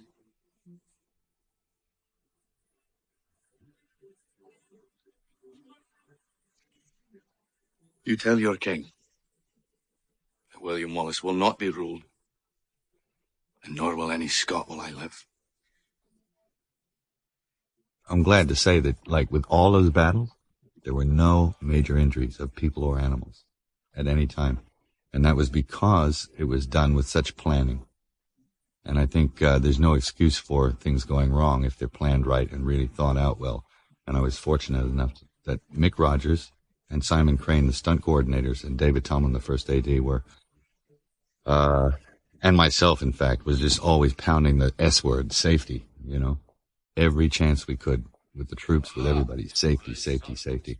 And not only that, but the people who participated in the battles, we had the luxury of having them for, 3 weeks to train them in how to miss, how to make it look like a hit, and how to react. And the stunt guys worked with them to minimize injury, and so that people wouldn't get all excited about it, plus and start whacking one another for real, because that can happen if they're not experienced. And we told them that whole thing about what does the camera see, and if you close one of your eyes, it sort of takes the three-dimension aspect out of what you can see. You can see things, but you can't see depth as well. So there's no depth perception. And that's what the camera sees. It sees like a one-eyed view of a person. Now,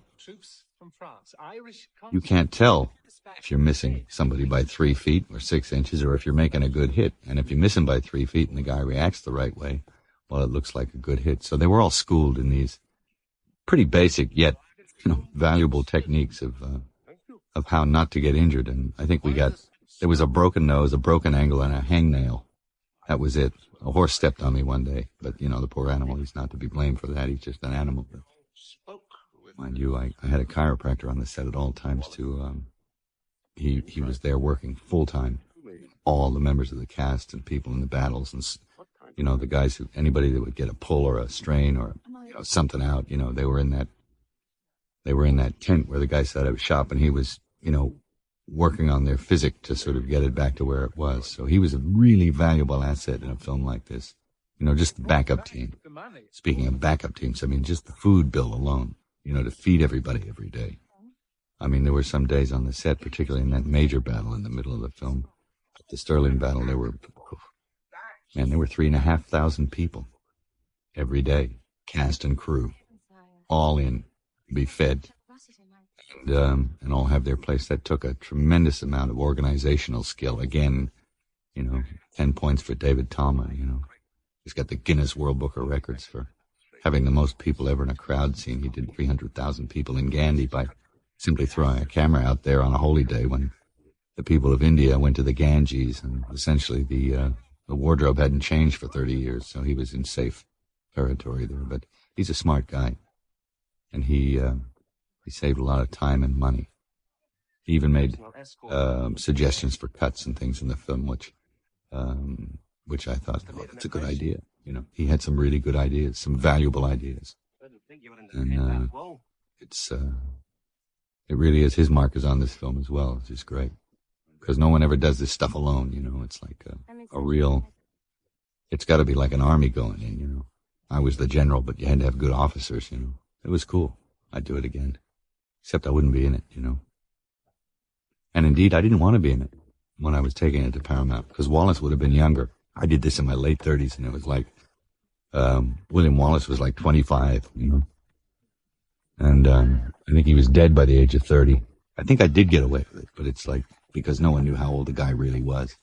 I was totally going to get someone else to do it, but the studio wouldn't have it, because they were actually looking at getting their money back, which is a very prime consideration. After all, it's a business. Nobody goes out there to fail on purpose. So in order to get all the things I wanted, to direct, to do all the things I wanted, and they did give me a tremendous leeway, I actually had to commit to being in it, and being on both sides of the camera makes you kind of schizophrenic. Time management is a real problem. There is a happy byproduct to the whole thing, And that is, I think, that having to have the overview of the whole thing and understand the workings of the whole mechanism and how all the pieces fit together, it just makes you better at any particular aspect, I think.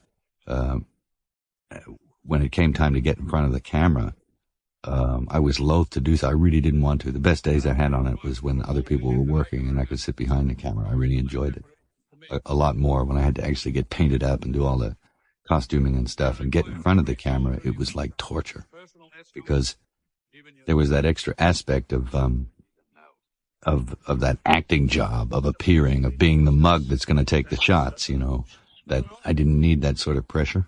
But one only has enough energy for so much. And I found that one of the happy things that happened was that I began to pace myself as far as acting and performance was concerned. I became totally non-indulgent with myself. I wasn't one bit indulgent. I would get on and do it twice, 3 times if necessary, and get the hell off. That was a kind of a good freedom, because it was already so firmly implanted in there. What the basic things I needed to do functionally for the story was that simply from having to be the overseer of the whole thing, there was very little pressure, and I knew that I had at least a backstop that would be safe. And I could just get in there and just totally not indulge, honestly, no more than 3 takes. And that was only for other things, So it made me very relaxed about that aspect of it after a while. So, in fact, about 9 weeks in, from about the 9th to the 12th week, I can't remember because I was certifiably insane. And then I suddenly got my mojo back, It was like I was awash in this production, and I was eating, drinking, sleeping, doing nothing else, awake till 11 p.m. at night, watching the dailies, having a fitful 2 or 3, 4 hours sleep, and then getting back up again to start to go at it again, and it was like 5 months of that stuff. I was a head case by the end. In fact, by the end, I couldn't really converse with people anymore. It was one of those things where I just really needed to be in a rubber room someplace and drool. And I wanted to be. I just wanted everyone to leave me alone. It's like a brain drain. I think I sort of burned the engines a little bit. That's why I would never be in and direct something again. It's too much for one human being.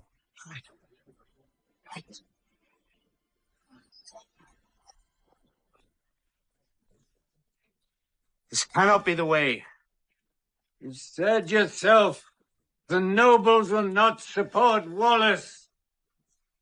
So how does it help us to join the... I think this character, Angus McFadden, did a really good thing here with this character. Because to read it, and we noticed in the script that he's fairly unsympathetic, and yet you have to kind of get on his side, or at least understand why he does what he does. And he was able to sort of play that mixed up kind of man in pain, torn 2 ways between loyalty to his father and his titles, and a true desire to do something higher and nobler. And he executed that well. Not for me, not for yourself. Emotionally, I think. It's all between the lines what he's doing, so he did some good work. I was quite pleased with him, because he's really a big character in this. And here's big battle number 2, which took about a third the length. It took about a third as long to do it, partly because we'd already had experience with organization and getting everyone together. And secondly, it was a much simpler battle, and a different kind of battle, and we wanted it quite different, different sorts of beats in it, so that I didn't get too repetitive in the or risk boring anyone with all the pitched warfare. Monet and Laughlin have come. So it was about a lot of other things than the battle itself. It was about, politics more than anything else. And the battle was just incidental. So this took 2 weeks to shoot. It had its own particular set of problems, but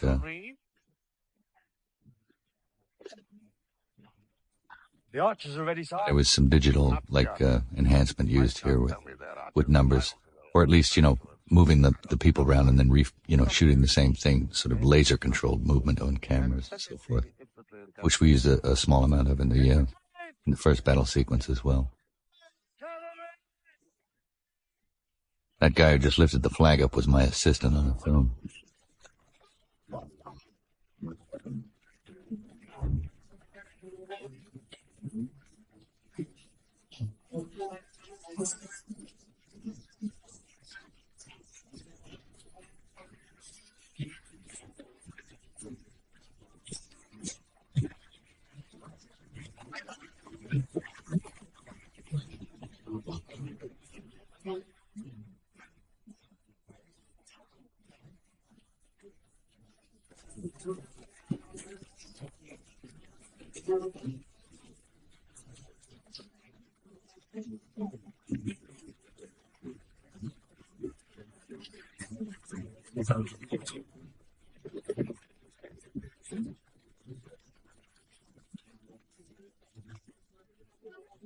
All the Irish mercenaries come flying in. In fact, Longshanks did avail himself of getting mercenaries from Ireland and using them as cheap cannon fodder. But I don't think there was ever a switch round like this. But that was just done to, kind of break the tension and sort of have a humor moment. We actually see that these guys have been gotten to, and they're going to turn around and fight the other way.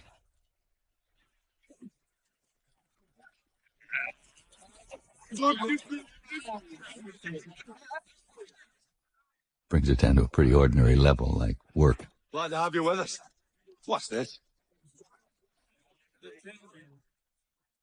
This was the fire battle. We had to invent, firstly, some kind of crude black stuff that looked like it might be flammable. They must have had some kind of thing that was. I don't quite know what it was, some sort of pitch or oily substance. However, we showed it in the earlier scene. We showed them blowing it into barrels when they were at York and laid it on the field. And all this horse stuff in the flames and more guys on fire than, And then the last scene was like, I was really happy with the stuff. It just looked so horrendous.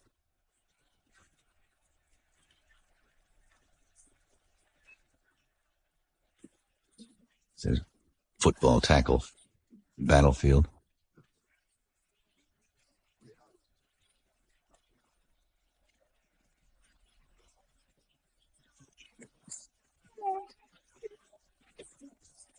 Couldn't stand the hat, so I lost it real fast.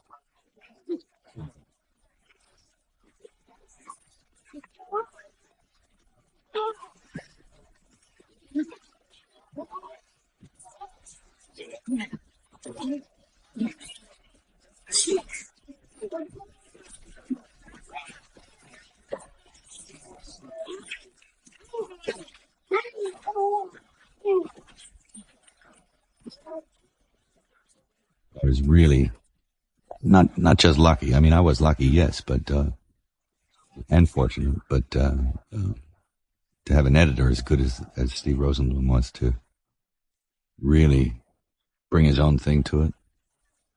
I mean, he took what I gave him and he managed to sort of make it better, which is when it comes right down to it, the edit's just the final rewrite, and he's a master of it. Even Randy Wallace, the writer, came into the editing room and made suggestions for cutting and stuff. And some of the ideas he came up with were terrific. He said, well, there's a bit too much of that. I mean, he was a man who was not really over-precious with his script and stuff. In fact, there was 1, 2, 3, there was like 4 scenes that I sat down with my assistant and the first AD and we kind of just scribbled them and wrote them. Because we realized that, it needed a little bit more of this or a bit more of that throughout the picture. So we'd, on a weekend or something, we'd sort of work on some scenes and we'd run it by Randy and he was like, hey, cool. And so he wasn't precious. He was really giving. And we'd run the scenes by him and he'd look at them and he'd send them back and they'd be better because he's a writer and we're not. So it was fantastic, good collaboration. I know it was close to his heart, for sure, because he's got the same name.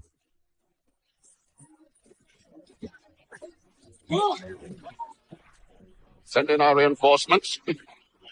Send in the rest.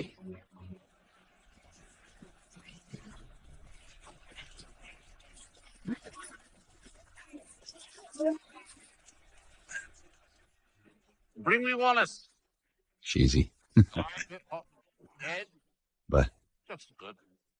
the actual Battle of Falkirk, Wallace was routed, but mainly by the archers. The British archers were like second to none. I think the Welsh archers were considered a little better, but the British archers were great. And Wallace would have won this battle, except for a spy tipped off the king. The king was almost ready to turn back because his men were starved, and had really had it, and he'd led them a merry chase up there in the north.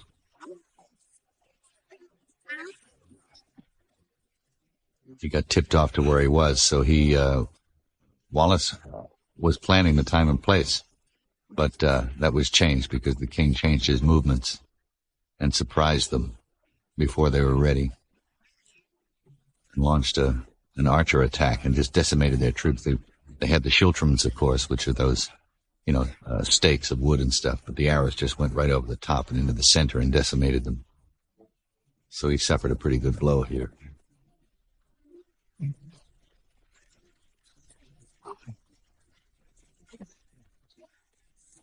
And was wounded. He got shot in the throat by an arrow and lived. So he's a pretty tough customer. We didn't think anyone would buy the throat. So we kind of just winged him in the upper chest. Even that's tough to take. Protect the king.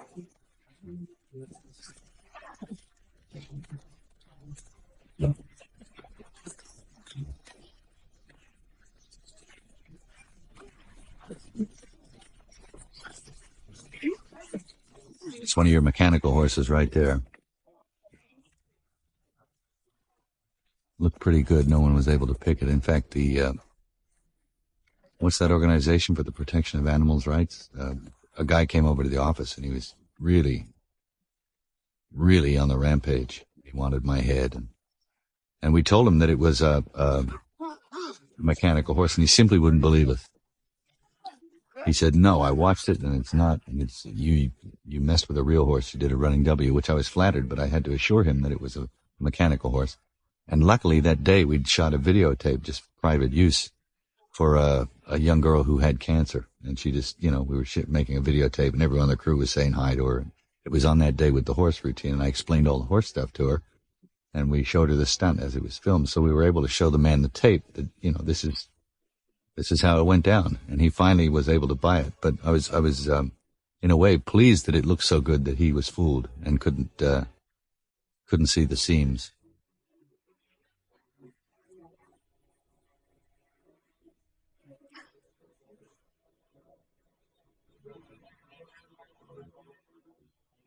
Yeah, the old menthol crystals work every time.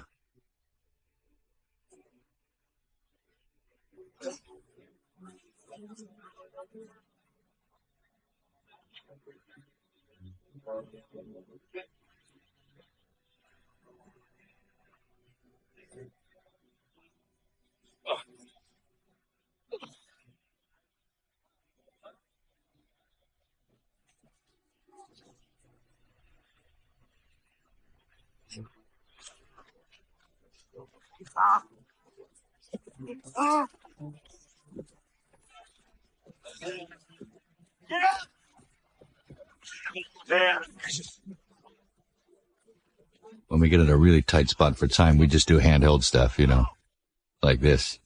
We were running out of day this day, and we just had a lot to do. So. John Toll is the master at handheld. He's able to anticipate stuff before it happens. He did a lot of it in the actual battle. And kind of has a sixth sense about where something is going to happen next, so that his movements coordinate with the movements of everyone else, and it's not planned. It's just, he's just so good. But he was the primo operator for Conrad Hall for many years, and so he knows his way around a camera.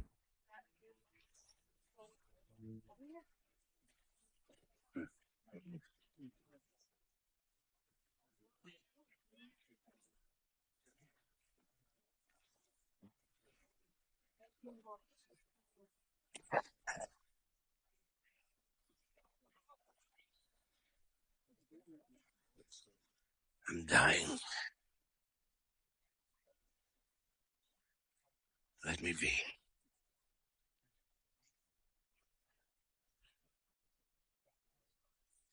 No.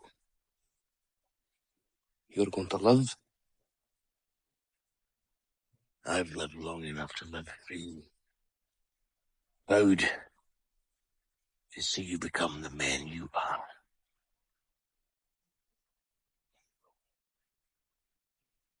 I'm a happy man.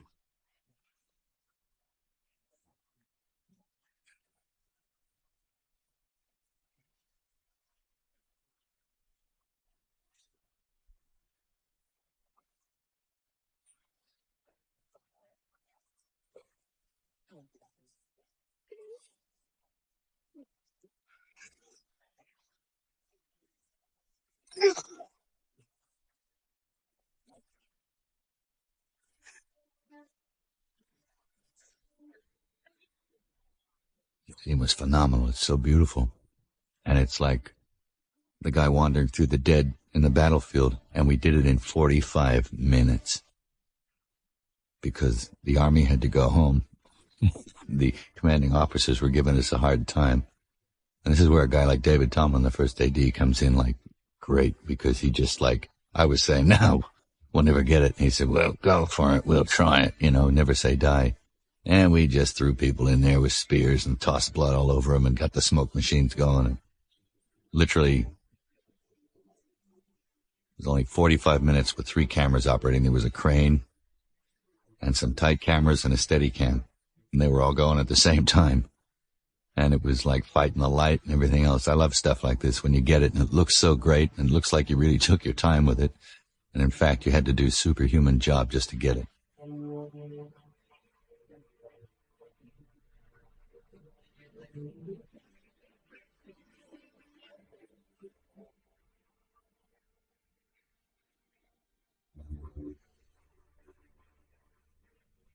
And it's good for his character, too, to feel that guilt. I'm the one who's rotting. But I think your face looks graver than mine.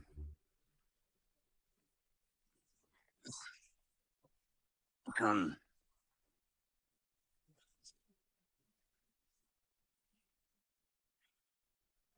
I must have alliance with England to prevail. Every time you see this guy, he's just a little more lousy. Leprosy is just eating him away. He's starting to look like something from the Pizza Hut right now. But, amazing patience of this man to sit there and have this great makeup by Peter Frampton applied every day. Nothing. I have nothing. Men fight for me. Because if they do not, I throw them off my land and I starve their wives and their children. Those men... I was particularly pleased with Angus' performance in this scene. You really felt that he was contrite and that and you believed him. You believed his agony. For something that I've never had. And I took it from him when I betrayed him, and I saw it in his face on the battlefield. And it's tearing me apart. All men betray. All lose heart. I don't want to lose heart!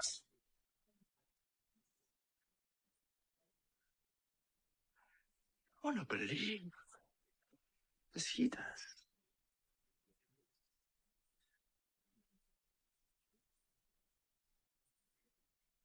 I will never be on the wrong side again.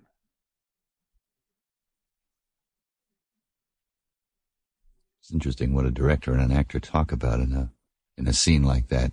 And he found it a bit hard to get, so he related it to that Arthur Miller play, Death of a Salesman, the father and son, the disappointment.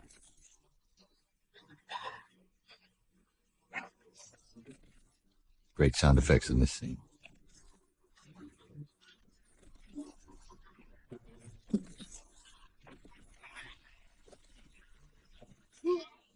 $1,000mm lens. I'm flying at the camera. It must be about 65, 60, 75 frames, 96 frames a second. They kept it in focus all the way. Good focus puller.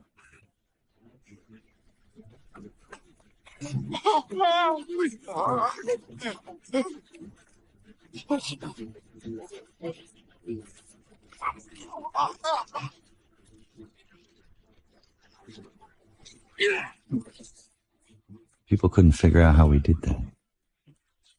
Really stupidly simple.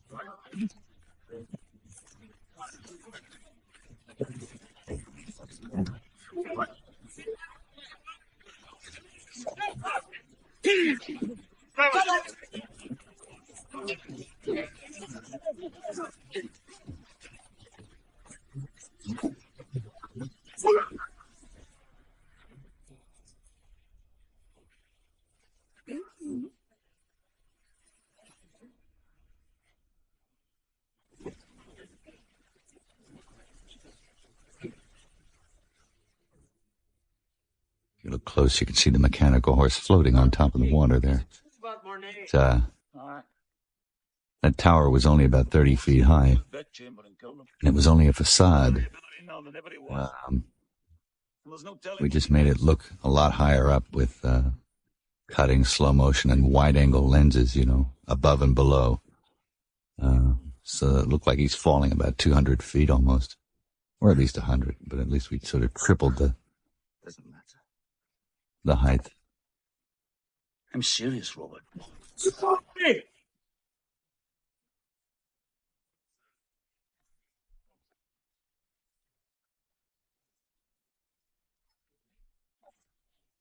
Appetizing, isn't it? What's the police?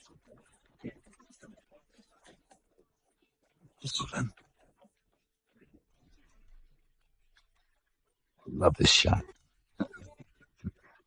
William Wallace killed 50 men. 50 effort was one. 100 men. His own sword. Cut through them like Moses through the Red Sea.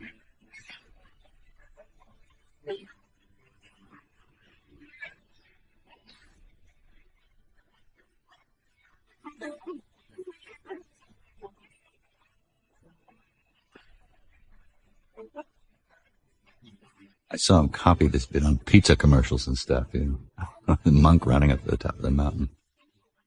But it's phenomenally beautiful. Scotland. You got lucky with the patchy sunlight. It was, and initially this whole montage, with those people talking about Moses and the Red Sea and all that, that was much earlier in the film. It was like in the first act, or the beginning of the second act.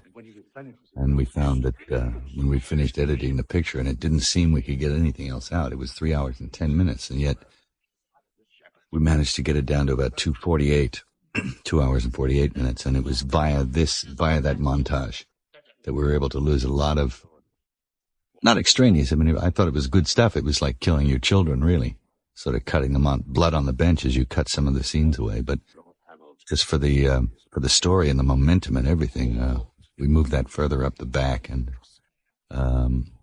made it like his comeback, and we're able to lose a substantial amount of film time, like about 18 minutes or so. My son would be most distressed. More, 22 minutes. But in truth, That was from a note by Sherry Lansing, the studio head at Paramount at the time. It said, it's really great. It's really great, she said. And we said, thank you. She said, but you just let me get a little bit ahead of you. And she was right. It was a very astute note. in any situation. We were sort of nailing stuff on the head too much and showing everyone our hand a little bit. And we were letting the audience get ahead of us a little bit. So what we had to do was find ways to stay a little bit ahead of them. Exiting 20 minutes, in the last third of the picture was a good idea. Made it work as a whole better. Although there were some things I was in love with that we had to toss. Sacrifices.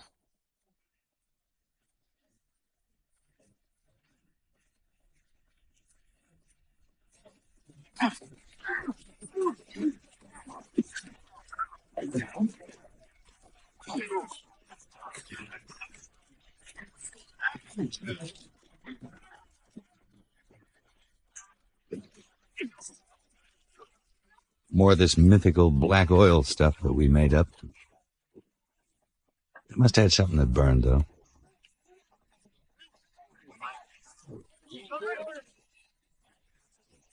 In keeping with the theme of burn everything, Wallace was actually very fond of fire.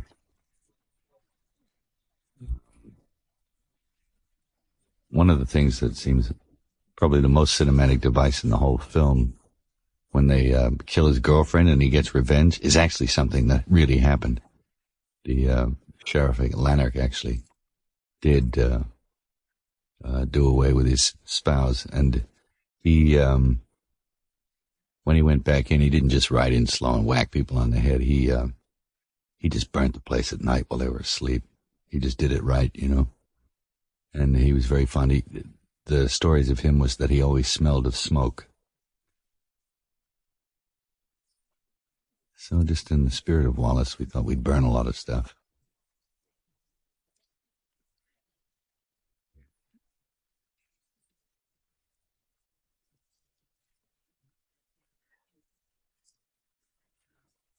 A lady? I received your message.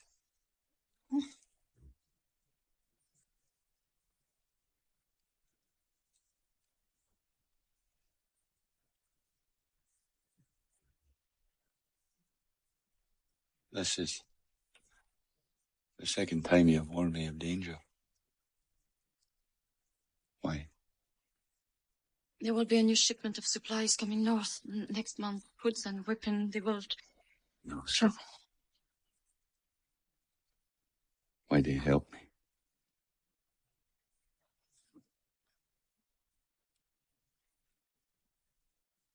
Why do you help me?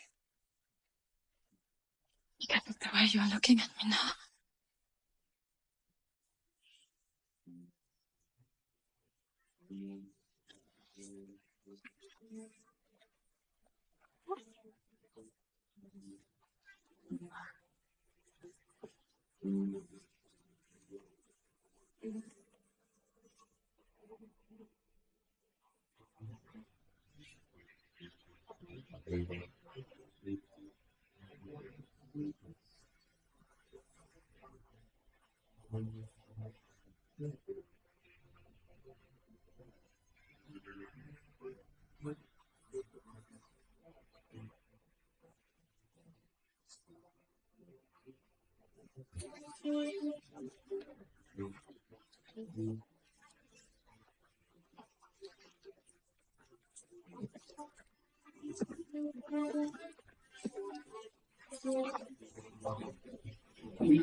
Just when we thought all hope was lost, our noble saviors have arrived.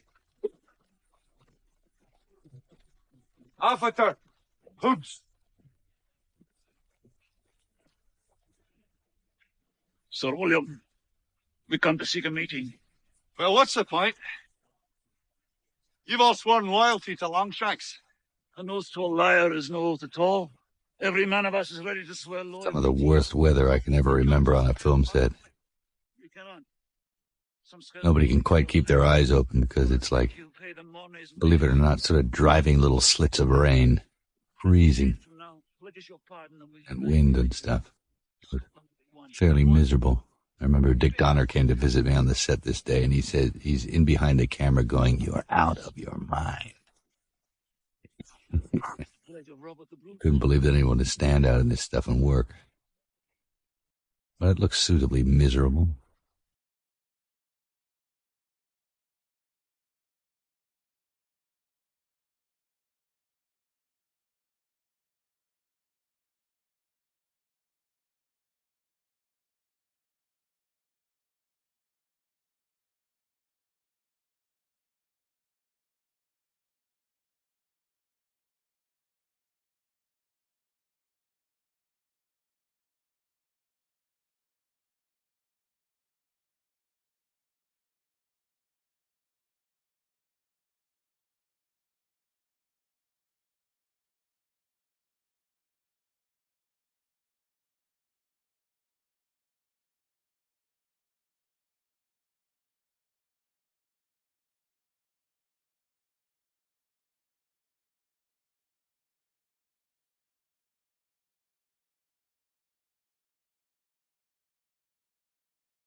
Yeah, we had to make something from nothing in this scene where he's captured, and stuff has to be not quite right.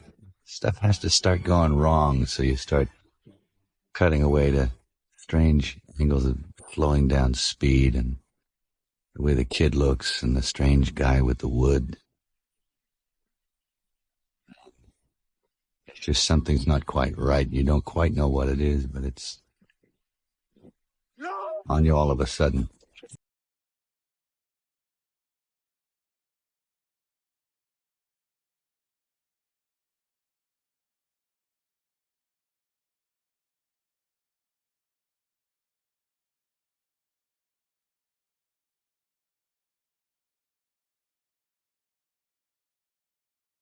And those things that they were hitting me with,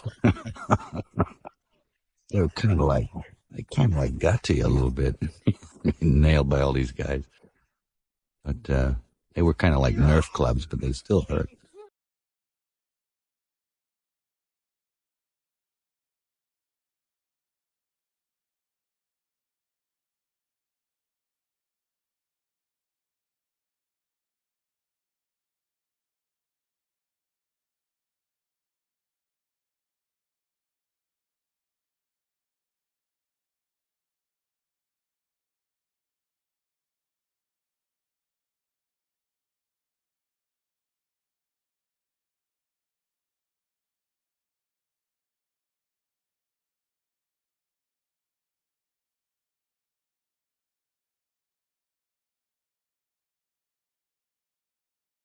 That line, I used to say that to my 3-year-old all the time.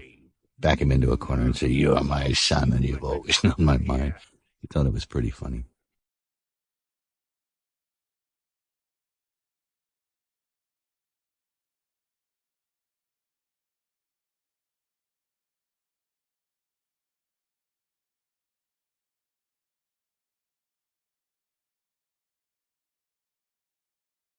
Okay, I admitted I stole that shot from Coppola. But it works. The only matte painting.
Question arises how he was able to keep that poison in his mouth and give her a passionate kiss at the same time. Well, you just gotta skip some beats, haven't you? That was an interesting scene because You're quite taken with him, aren't you? she didn't play it the way she said she was going to, which was good for me, I think, because we talked about it and she said, I don't think she'd cry. I don't want to cry in that scene.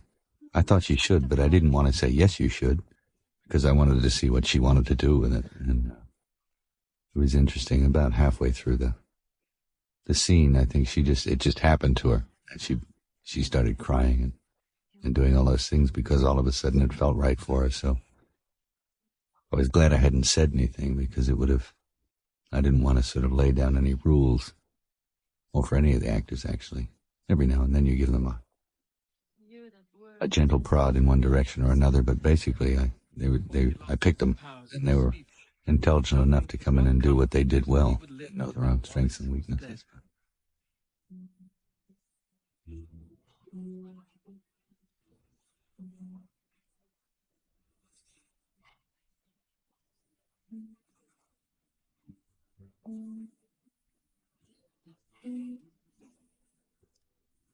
I remember this shot in particular because I loved it. It was so close. And I got a battle on it. Everyone was trying to make me feel like, hey, you can't do that. I said, well, why not? Because half his head's in the shot. I said, well, I want to shoot it really close, you know. And but look at that.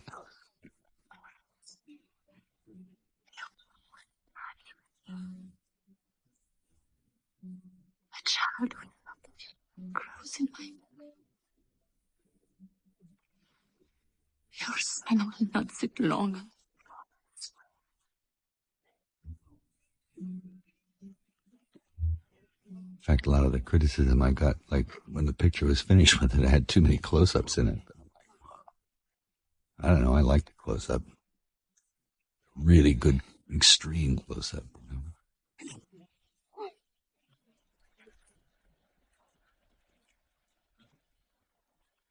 These guys just happened to be in the extras that day, so we thought we'd do a dumb show of give an understanding of the kind of thing that was about to happen in a kind of comical way before the actual fun began. So,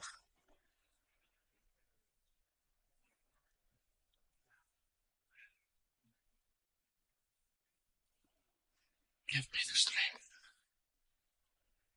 I will.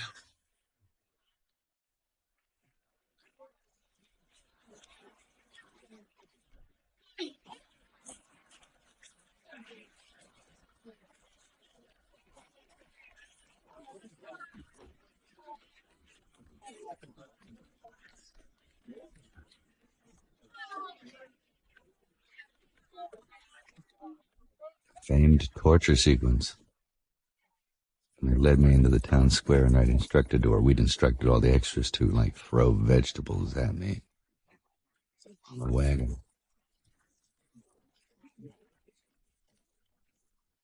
For a tasteful period of silence, of course.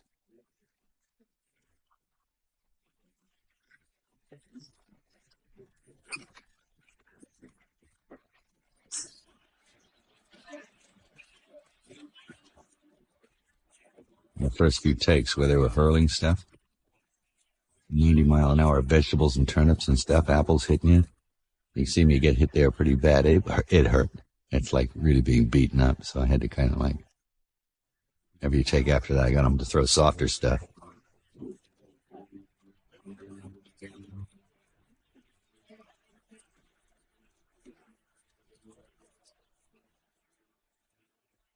That was the scene where the first AD's famous directions came in. It was, I couldn't shout roll myself, so he used to motivate the crowd, but his way of doing it was, he's a raper of nuns, a murderer of children, roll.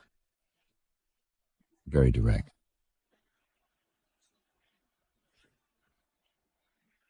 Of course, showing the instruments like this used to make some people run out of the theater screaming because they thought we're going to use them all. In fact, the guy had a line. Instead of the one you hear, now behold the awful price of treason. It's far enough away. It was, before this is over, we'll use every one of these. That's what he said. And people used to just go, right, I'm out of here. And it was like, we had to change it, you know. because it's horrible enough. And beg his mercy.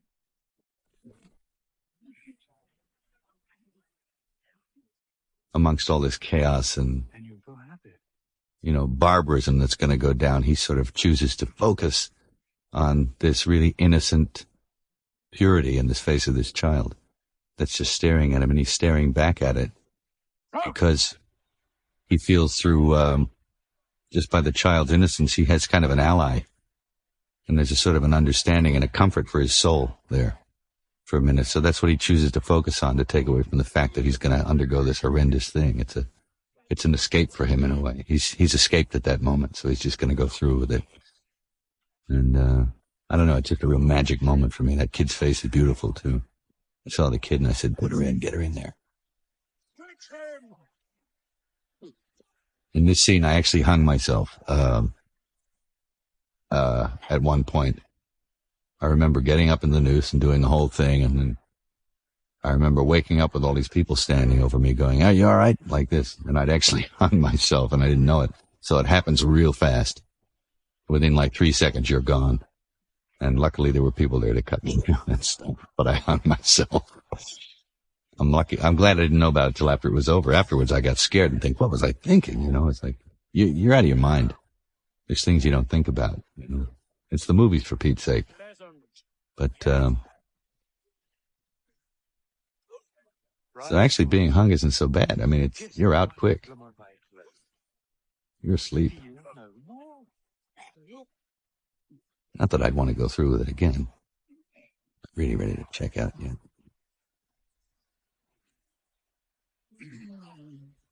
And in fact, the Wallace had much worse than this. He was, in fact, castrated before they even brought him here, and he wasn't bought on a wagon. They cut off all his equipment, and they dragged him over the cobblestones for about 3 miles behind a horse.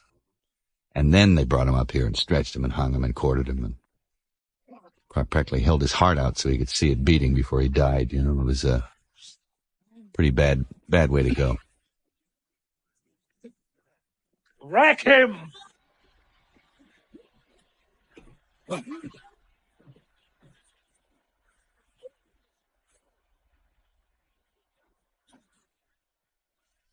I always used to laugh at that bit because they'd say rack him and the guy goes to tie his feet up and they're right together right already, the feet. And it just used to crack me up like that he was nuts enough to put his feet together for the guy. There's something odd about it, but, afterwards,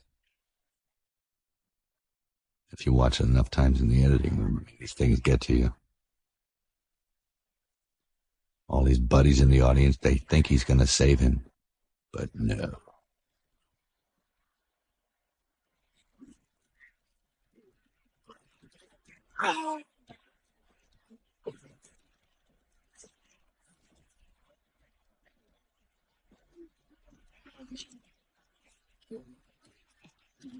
Enough!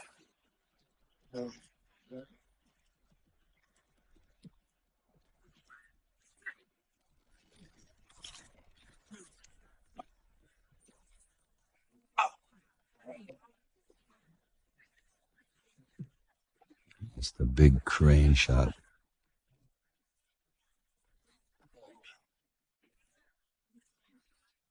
It parallels the Christ's death.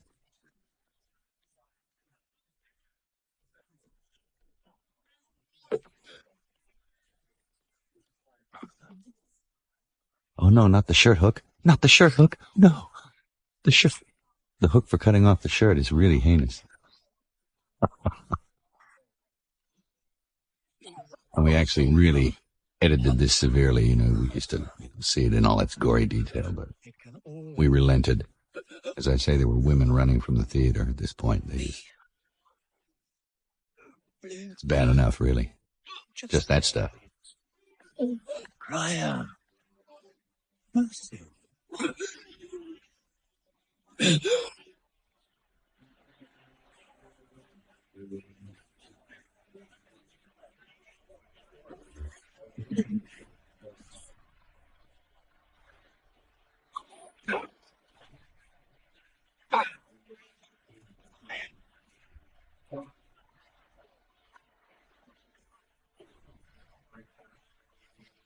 Just sleep.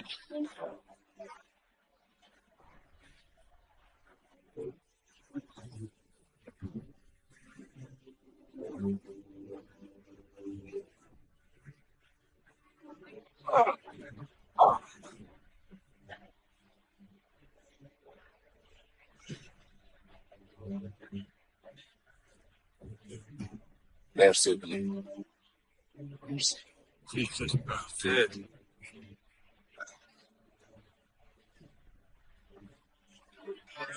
The prisoner wishes to say a word.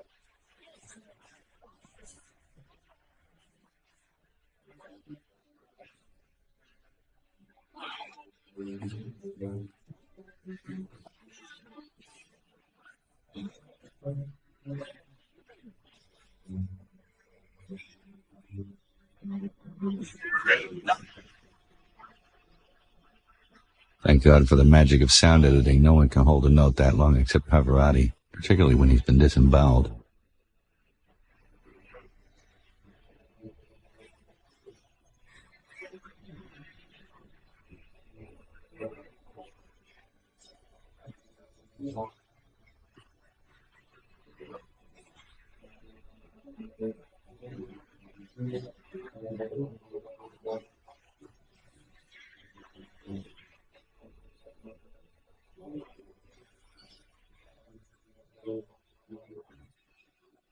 Initially, we were going to have Catherine doing all. We shot all the green screen stuff where she wanders through the crowd to make it even look a little more weird, but we found simpler was better.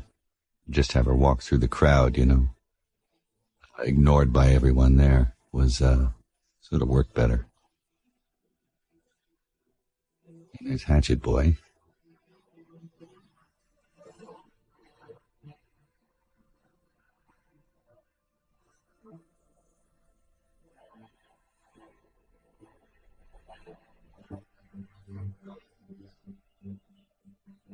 This is a reverse magazine, of course. You couldn't really wield it that close to anybody's neck without cutting their head off. So the guy just did it in reverse, and we ran it backwards. Suspension of time, of course. The thing falls. It's magic moments like these. 300 frames a second. Hanky falls to the ground. Soul ascends to heaven.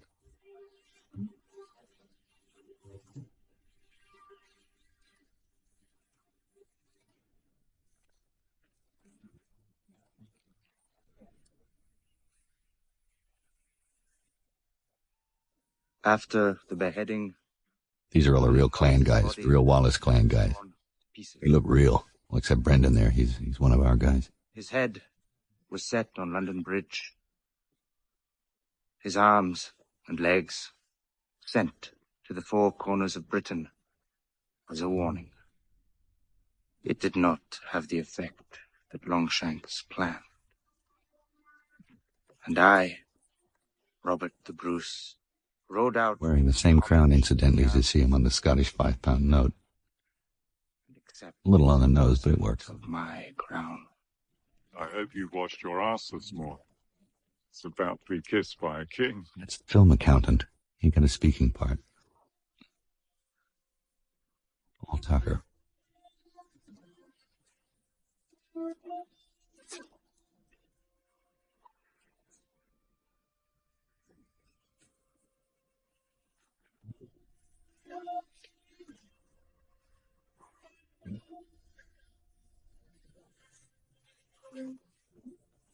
I always wondered if they'd figure out how he got that handkerchief after it fell out of his hand there.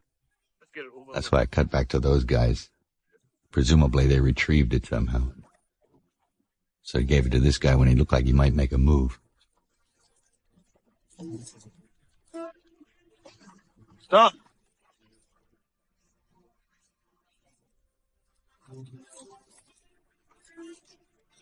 This dialogue Randy took from the poem. Robert Burns wrote it. You bled with Wallace, now bleed with me. You have bled with Wallace!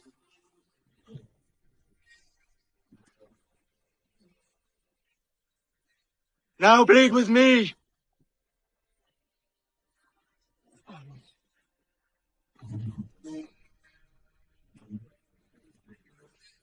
And this idea that he had his sword came on the day. It was just, way to end the film. How do we end this film? And it was on this sword just waving in the breeze. But you get Brennan to, like, throw it. It's like Olympic proportion.